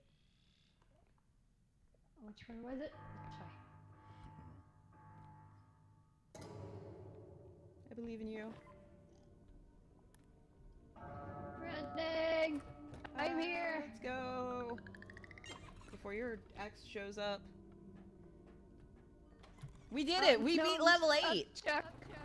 We did it! We beat level 8! Clip that. So I can share it and show it to you. Go rub it in Hugh's face. We're not rubbing it in his face. To be fair, we did not make nearly as much money as we would have made if we had Hugh with us. Uh-huh. Because me and you were just like, who cares about making money? We're like, how about we get it done? Thank you all so much. This is the furthest we've made it into the game. This is the furthest we've made it in, so it's very exciting. to get to level 8. Level 8, 14. All right, we got. Hey, Stamina. we still made a bunch of money too. Mostly because We the did, extractions yes. cost so much. I want another strength. I guess we are getting to the point that maybe we should consider getting a backup big cart.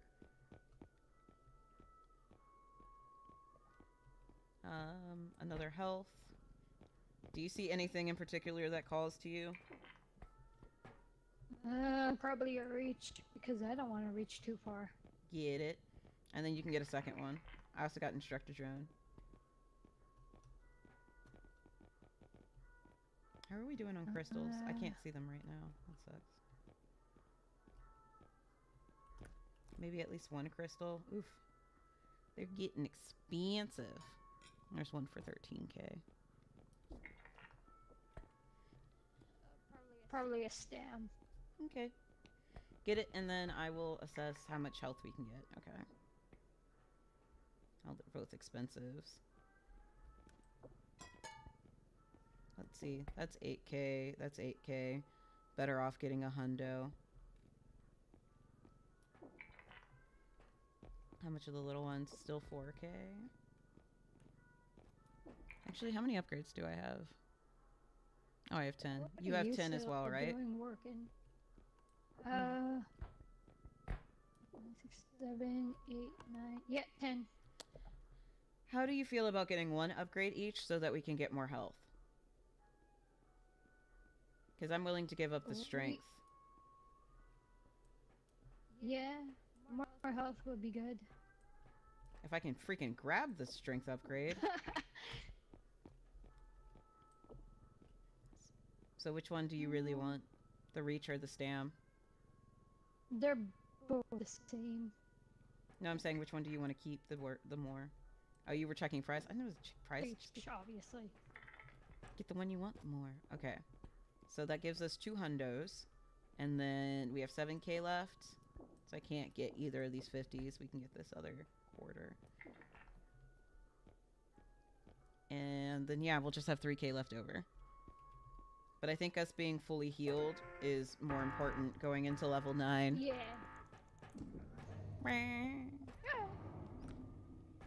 3k rollover. Not bad. Oh, ads are in progress. I didn't realize.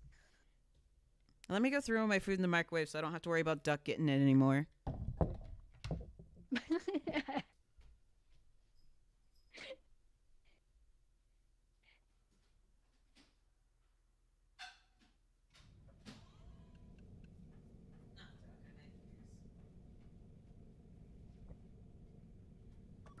Was the one trying to get my food. See, I've hit my 3-hour mark for my streams, so now I could end the stream, but ads just happen, and I feel weird ending the stream right after ads. We will need to get more crystals next time. We do, yes. Okay. 76. Alright, I need a hundo. How much health do you have?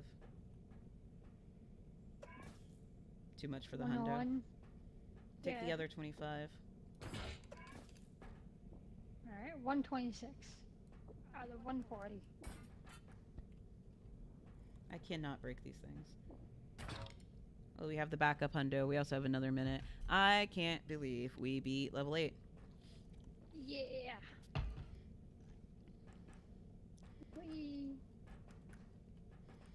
You got your double jump. If you had found a triple jump, that would have been awesome. It would have been. Also, getting the pulse gun as like a backup also would have been great. That also would have been really nice. Yeah. But I didn't see any guns or anything. 40 seconds left on ads, and then we can start level 9 and either fail or succeed. I'm just simply, Let's I'm simply proud that we beat. Are we gonna have 5 extractors? Oh. I don't want 5 Probably. extractors. I don't want 5. 4 is too Yeah. many. Yes, if we get 5, I'm just gonna jump off the ledge immediately. Do not. You better not leave me alone. Fine, fine. I'll go find my ex then. You better not. She better not be on 2 levels in a row, I swear. 13 seconds on ads. It happened before. She's going to return. She better not She be does on double. not want to leave me alone. What I would not like is to have like Clown Trudge on house or something. That would suck. Then I would be upset. Welcome back from ads, everyone. We waited until you guys got back to start. We are going to attempt this level 9. And then I will end the stream whether we beat it or not afterwards. But we are going to attempt this level 9 and see if we can truly get as far as possible. Oh, the ad taught you how to connect a router. That is an interesting skill for an ad to teach. They have teaching classes in ads now? Manor. Of course we did. Why wouldn't we? I literally complained that I didn't want it. Apparently ads are teaching now. Oh, straight into a pit room, no less. Well, at least now you can trank people and we can just throw them in the pit and save ammo. Yes. As long as I don't miss. Oh, I mean, we're at Headman Manor. Did you not expect some Slender Baby? Hello, the timeout bath. This is where you go when you absolutely have been bad and you're not allowed to use the bathroom near anyone else. You go up to the timeout bathroom. What's my favorite location? I like Station on lower levels. Station on higher levels can be kind of a oof. But on lower levels, I absolutely love Station, and Museum is always a win for me. I love Museum. It's also my favorite level to get the clown on, even though everyone disagrees with me. But I think the clown is so easy to deal with on Museum because it's such an open level that it's really hard for him to sneak up on you. Nobody agrees with me on that. But I stand by that clown is best on Museum. I hear Running Man. Oh, wonderful. I heard his creepy breathing. There's just a cursed doll, and I am not concerned about it. I see Slender Baby. hi. Is there anything in the room you went into? Just a vase so far.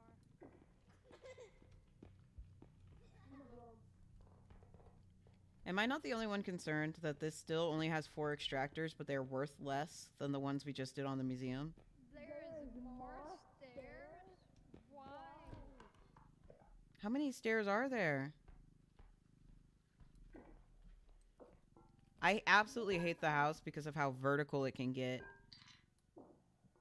And it's just annoying. It's got some of the worst corridors that you can get, like, trapped behind and stuff. Like, it's just an awful layout. I absolutely hate the house. Ah, Oh, I was coming with the cart. Wrong vase. Oh my god, no! Stop it, mouse! Well, you told me to leave. I can take a hint. Did you see what I said, though? Are you not concerned that there are still only 4 extractors, but they are worth less than the ones we just did at Museum? It's slightly concerning to me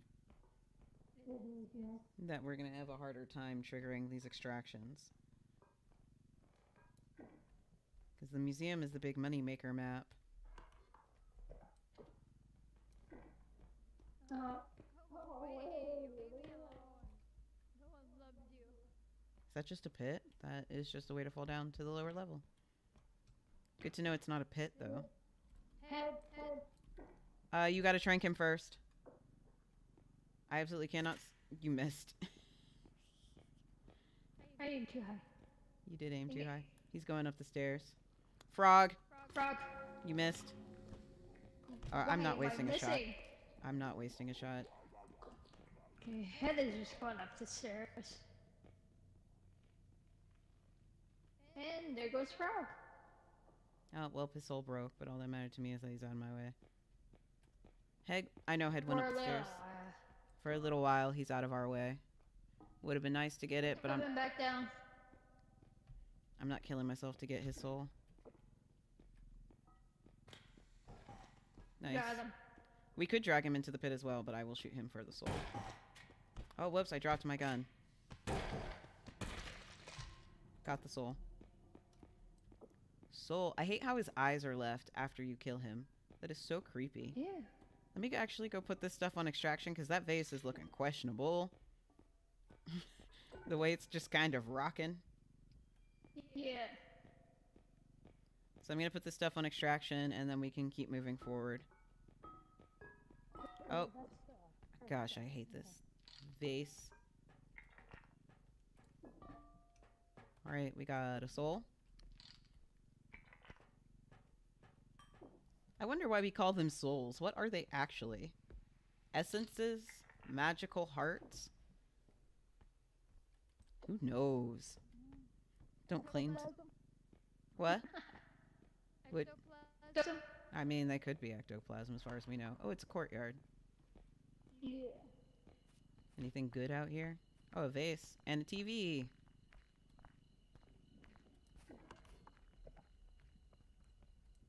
I should be able to pick these up.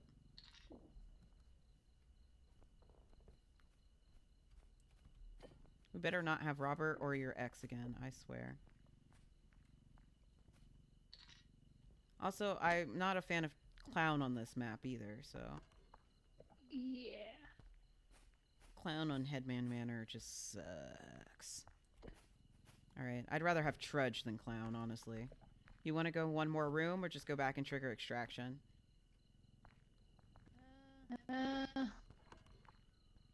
It's a big open area from this point on. Yeah.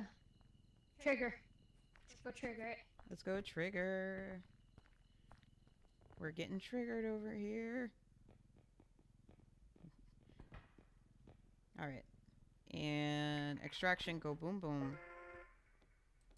See, we got the soul to make up for not getting the cursed doll.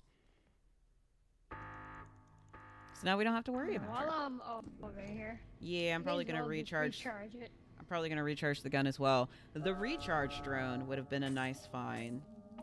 It would have been, yes.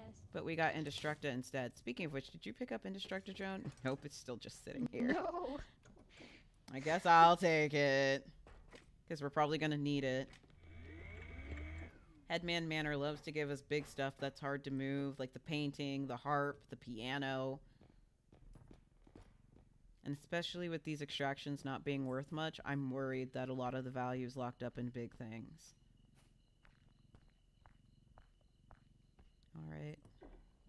Oh, this room. I hate the way this room's laid out. Is there a pit in this room? Are you kidding me? Oh no, it's just the rug.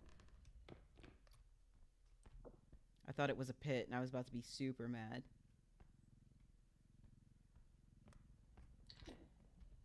Alright. There's 2 safes in here. There's another cursed doll. Really don't want to bother with them unless I have to. We might have to. Okay, at least there's no door this way. Alright, I'm gonna try and get this cursed doll. Okay. I don't really want to, but we're probably going to need to grab them if it's gonna keep giving them to us.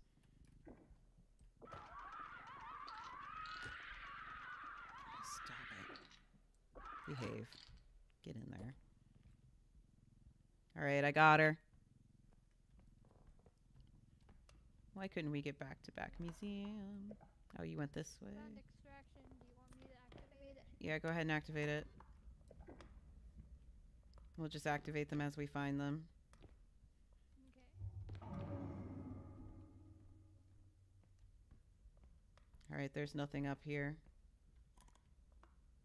There's a heart down here, though. Oh, this one isn't bad.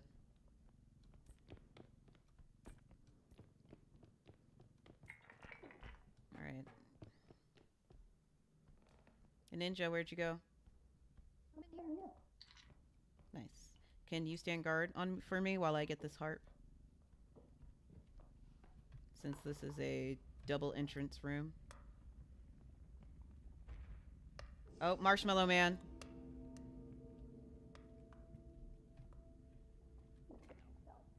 I got my gun out. Around the corner. Where? Other way, other way. Ah! Alien. I dropped my gun. I killed both of them.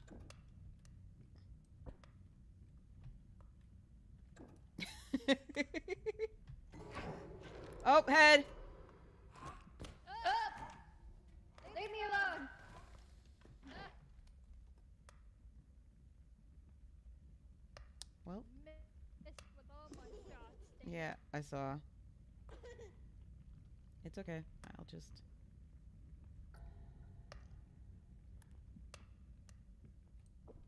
It's gonna be okay. I killed the other two. We'll cash in their souls. I will try to move the harp, and it'll be okay. You can move mini carts in the bathroom. Well, I've got indestructible Joan. I just didn't want to risk that somebody would come sneaking up on Yeah, me. but the mini cart is full. Yeah, I'll move minicart in a second. I'm trying to get the souls first. Pull this so close. Close to my chest. I was going to be so mad if I accidentally cut that corner too shallow.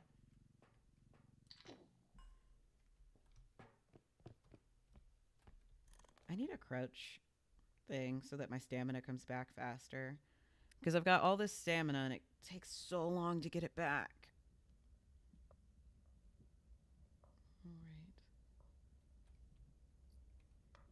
I didn't think we wasted that much time since killing the head. He respawned really fast. I didn't pick up your trank gun, but does it still have shots? Oh, broke that soul. I actually can't pick up your trank gun because my pockets are full. So you're going to have to make sure you pick it back up once you come back, okay? Yeah. And you can have the hundo in my pocket.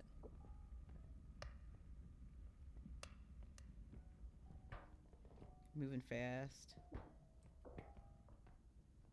Because I don't want to get caught out in there. Come on, Harp. You're not breaking because you've got Indestructidrone on you. You're just being feisty.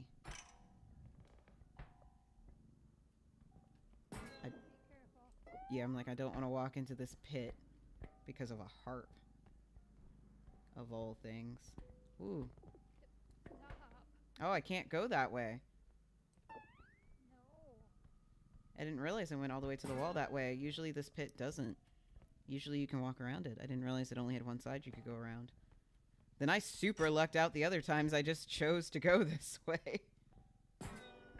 Oh, stop being dramatic. You're not breaking. Alright.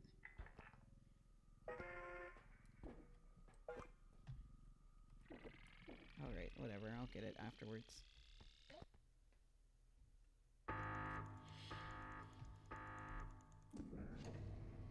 Extracting. Ninja. Oh no, pit money. Okay, it didn't roll. Here you go, take your health.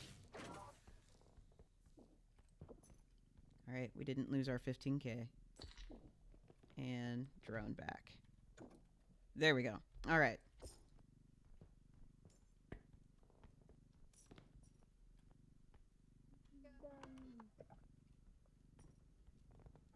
Still have 4 shots left. Cool. Yeah. Alright, this way, I guess.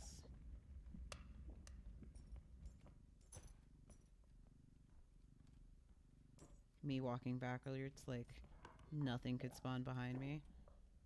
I guess not, because this room is blocked off this time.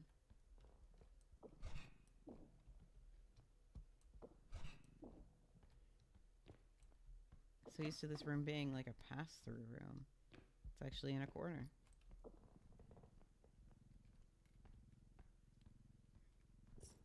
A doll. That was it. Just a doll.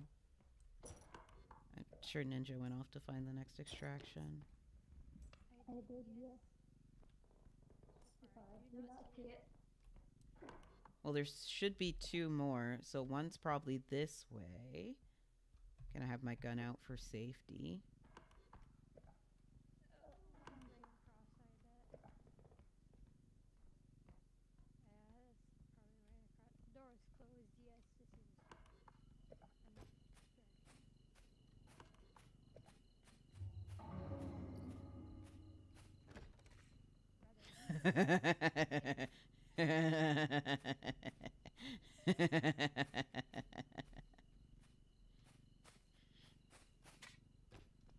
uh, Crazy. Understood, bro.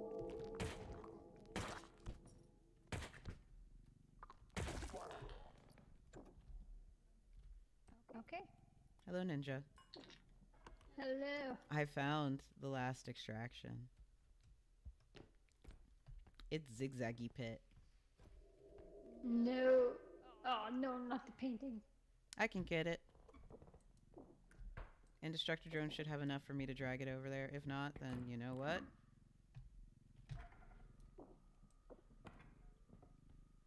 We'll just forsake it. Leave me alone. We do have to consider that the head is not dead. Right. Oh, speaking of a not dead head. He's at the top of the stairs. I heard him clacking his teeth. I got my gun out. Okay. I got him. Perfect. Nice. You're gonna have to get that because I'm trying to get this painting up. Ew, the eyes are left behind. Yeah, Gross. Spewer! Yay! I'm my favorite, not favorite friend.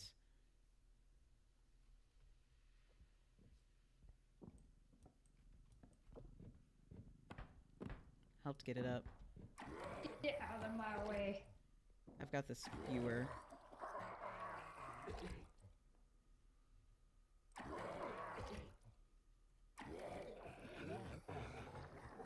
Get off me, please.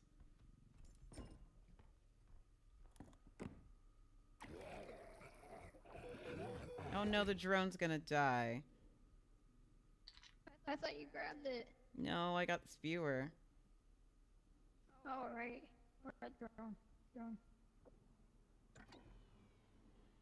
There we go. Alright, get off my face. Alright. Guess I'm moving it without. And it's worth whatever it's worth. Ah!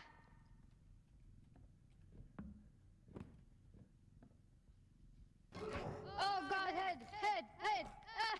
How does he respawn so alone. fast? No idea! I am gonna... Ah! You trapped me in a corner. No. I saw. I'm dead. Guess I'm not worrying. He spawned on my head. How is he respawning so fast?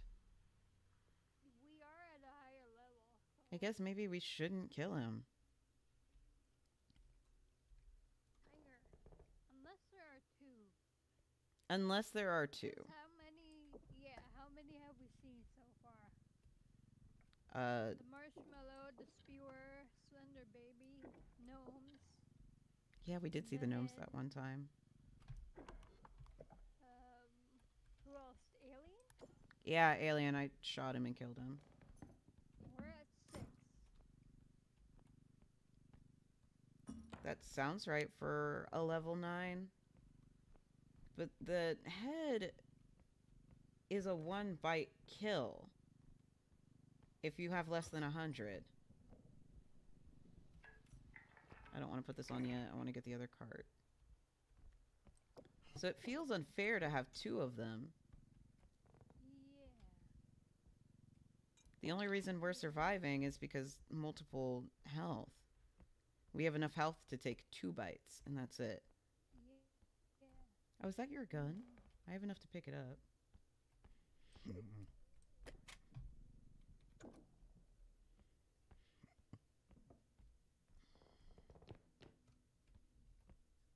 And then the drone. The drone's almost dead. I'm not worrying about the painting when it's me by myself. Last extraction sucks, but we're just gonna have to make it work.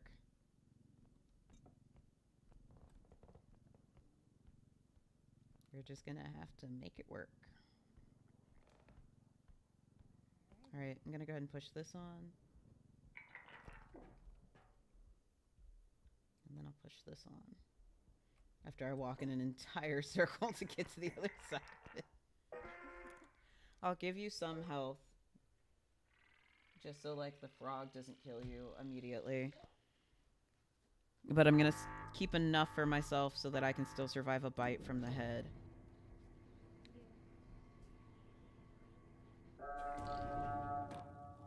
Welcome back for the second time. Turn around, please. 1, 2, 3, 4, 5. That's all I can give you. Yeah. You want to take your gun back? You can take minicart first. Gun. You've got 3 shots left, and so do I. So maybe let's not waste our time killing any more heads. Yeah. Because either he's respawning super fast, or there's 2 of them, and it's just wasting our time.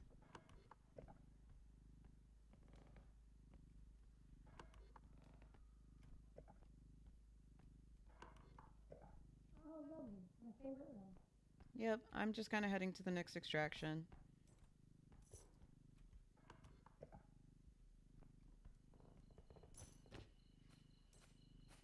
We're definitely going to need more stuff, but...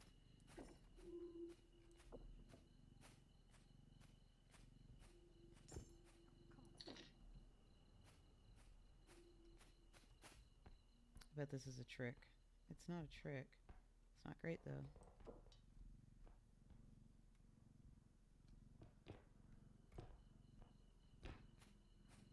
I forgot we had gnomes until Ninja said something, because we literally haven't seen them since the beginning of the level.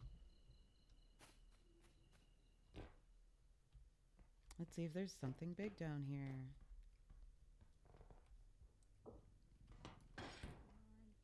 Oh, there's a diamond. That's good. Oh, it's worth 3k. I absolutely have to not break this. Because we need every bit of value we can get since I left the painting behind. And we don't really have enough shots to kill anyone else, save maybe the frog. Oh, Ninja, do you need me to activate extraction so you can see where to go? It would be helpful, yes. Sorry. There's also statue. Oh. I'm not sure I want to walk the statue across this.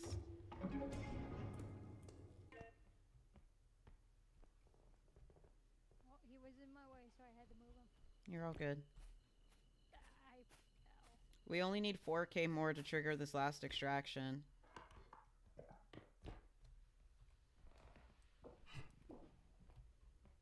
What I would give for a rhino statue right now, like seriously. Found a vase up here. The daddy vase. Ugh. Why couldn't it be a mommy vase?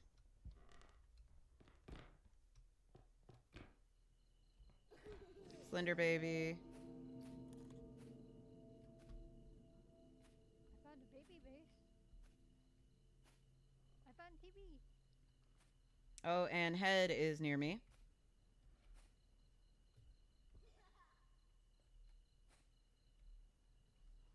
Great. Head is leaving. Good, go away.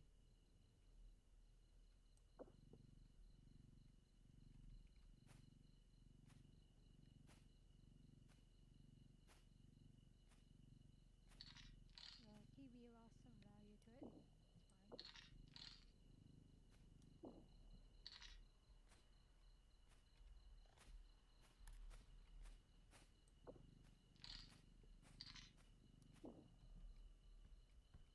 How much do I have in big cart now?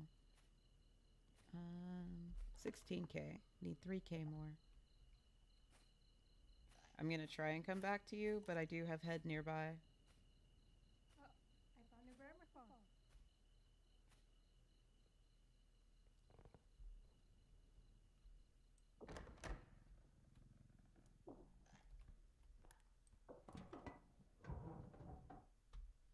Empty closet.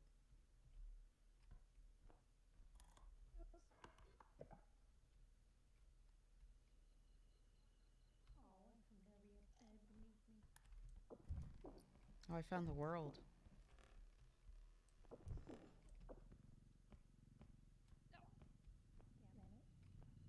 Damn it. Oh, hi, Slender Baby. I really hope Head doesn't come back right now because I'd be screwed. Thank you for moving.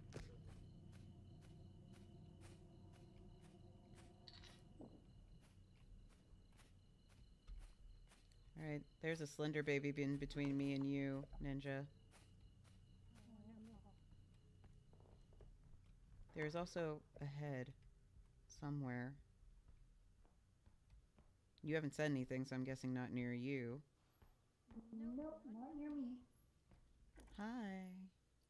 Hey, I'm just curious if this would fit. Probably not. I can try and help you pick it up.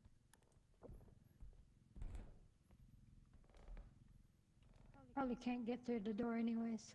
Yeah, he won't fit through the door. I might be able to walk him across Yeah. that narrow walkway. I'm kind of scared. I mean, It's the. you can if you want, but I found a gramophone and a TV, so you don't have to. I mean, I might as well try while no one's here.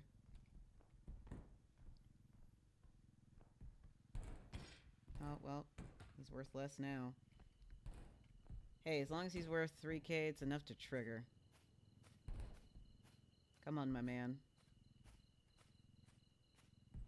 Get in the car. Okay, here's the fun part. Oh, head Please don't die. under the bed.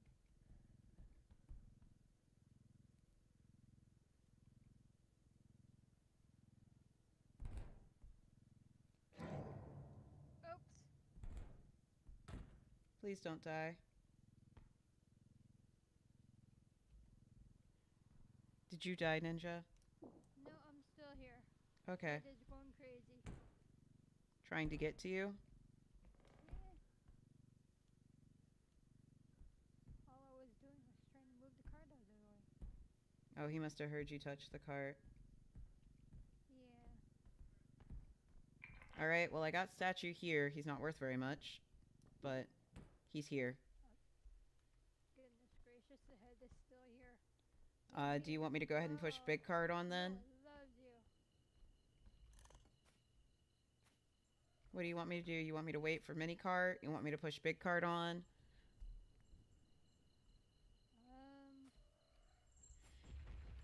A Marshmallow Man's respawned. Okay, you can go ahead and push card on. Go ahead. Hopefully at least one of us makes it back to the truck. I don't even know where the truck is. Me neither. I definitely don't know how to get there from here.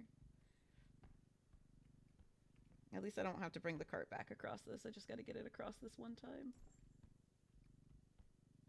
Okay. But now I got to get back across. Oh, I found a painting.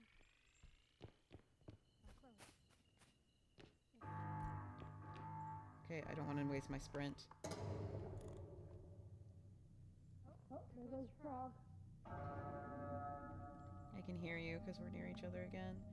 Alright. Yay. Oh, it's such a long way back to the truck. Oh, it's such a long way. Oh. Oh, hi, Ninja. Bye. You're in front of me. Oh, Oh, I made it to the wrong place. the head. I was coming in that room and there was a head coming straight for me. Courtyard. Oh, there were two heads. You were right. Oh, wonderful. I have two heads and an alien. And a frog.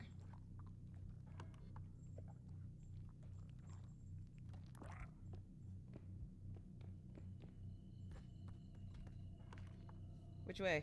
This way. Oh, hi, Spewer. There's a pit. I'm out of sprint. Oh my god. Yeah, you definitely need a crouch rest. Are you here? No. Oh gosh darn it. I was gonna start the truck. I made it. Which way?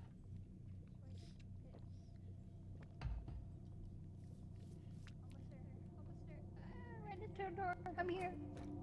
Let's go. You were right. There were definitely two heads. Oh my gosh. We beat level Oh. 9. Level Level 9. Level Set 9. record. Oh my gosh. That means we're going to be going into a level 10 next time. Oh. That's insane.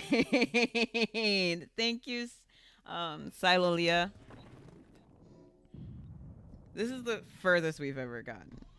And from what I've heard is people usually don't get this far without using mods. You need another health. I'm sorry. Yeah. I don't see a crouch rest for you. Ugh, I would love a crouch rest right now. A speed at least would also be helpful. So a health Yeah. for you, a speed for me. We need some crystals this time. We absolutely can't not Yeah. get crystals. 14. Oh, Featherlight high. 14 is the cheapest. Honestly, Featherlight is kind of wasteful because I have 3 strength and I can pick up almost everything. Yeah. The Indestructa is nicer to have. Alright, we can still get some health. Oh, there's 12k here. Shotgun. Ew. Yeah, I know, I saw.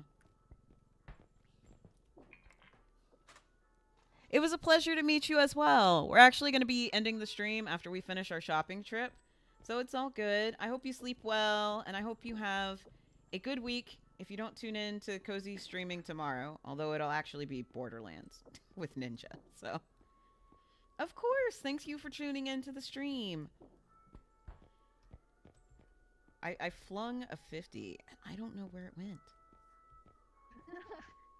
It just, like, oh, here it is. It just, I was, let's say, like, just up and disappeared. You know, I'm actually surprised. When I first started doing writing streams, I wasn't sure if they were going to do very well. But I actually have a lot of fun. I've met a lot of them. fun people. I've gotten introduced to 2 new stories that I absolutely am enjoying reading. It's so nice. I wasn't sure how well writing streams would do, but they've been so much fun. Writing and reading streams are so much more fun than I thought they would be. I met so many cool people, too. Oof. Alright. We're gonna do this. And then I'm gonna find someone to raid. Alright. You get the health, I'll take the speed. And then let me throw this in here.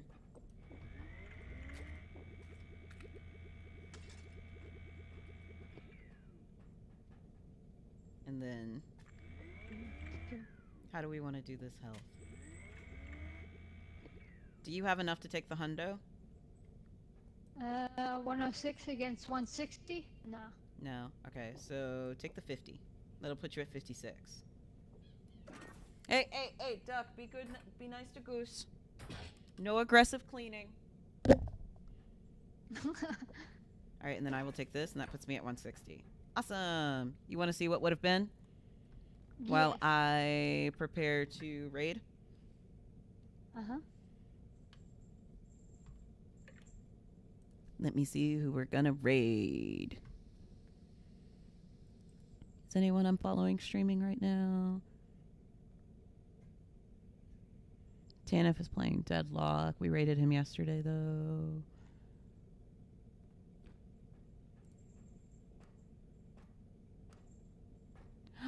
We're gonna raid the ferret stream because the ferrets are out playing. Nice. Alright, let's see what would have been while we wait for the raid. If you guys don't know about the ferret stream, it is a ferret rescue run here in Washington State. Just by watching the stream, no bits, no subs, nothing. Just by sitting there and watching the stream, you are helping support the care of these ferrets and their health needs. They have saved multiple ferrets using the revenue from the stream and are getting ready to build the largest ferret rescue in the United States. Ah, Swift Broom. I'm not upset about that. Actually, I want to see... okay, we have a new moon phase. Me and you made it to the half moon. Oh. The half moon. Oh. Well.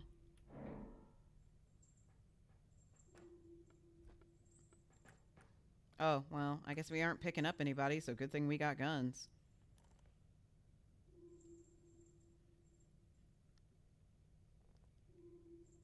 Well, anyway. I guess me and Ninja will give this go another time. But meanwhile, I'm going to send Yeah. you guys over to the Ferret Rescue.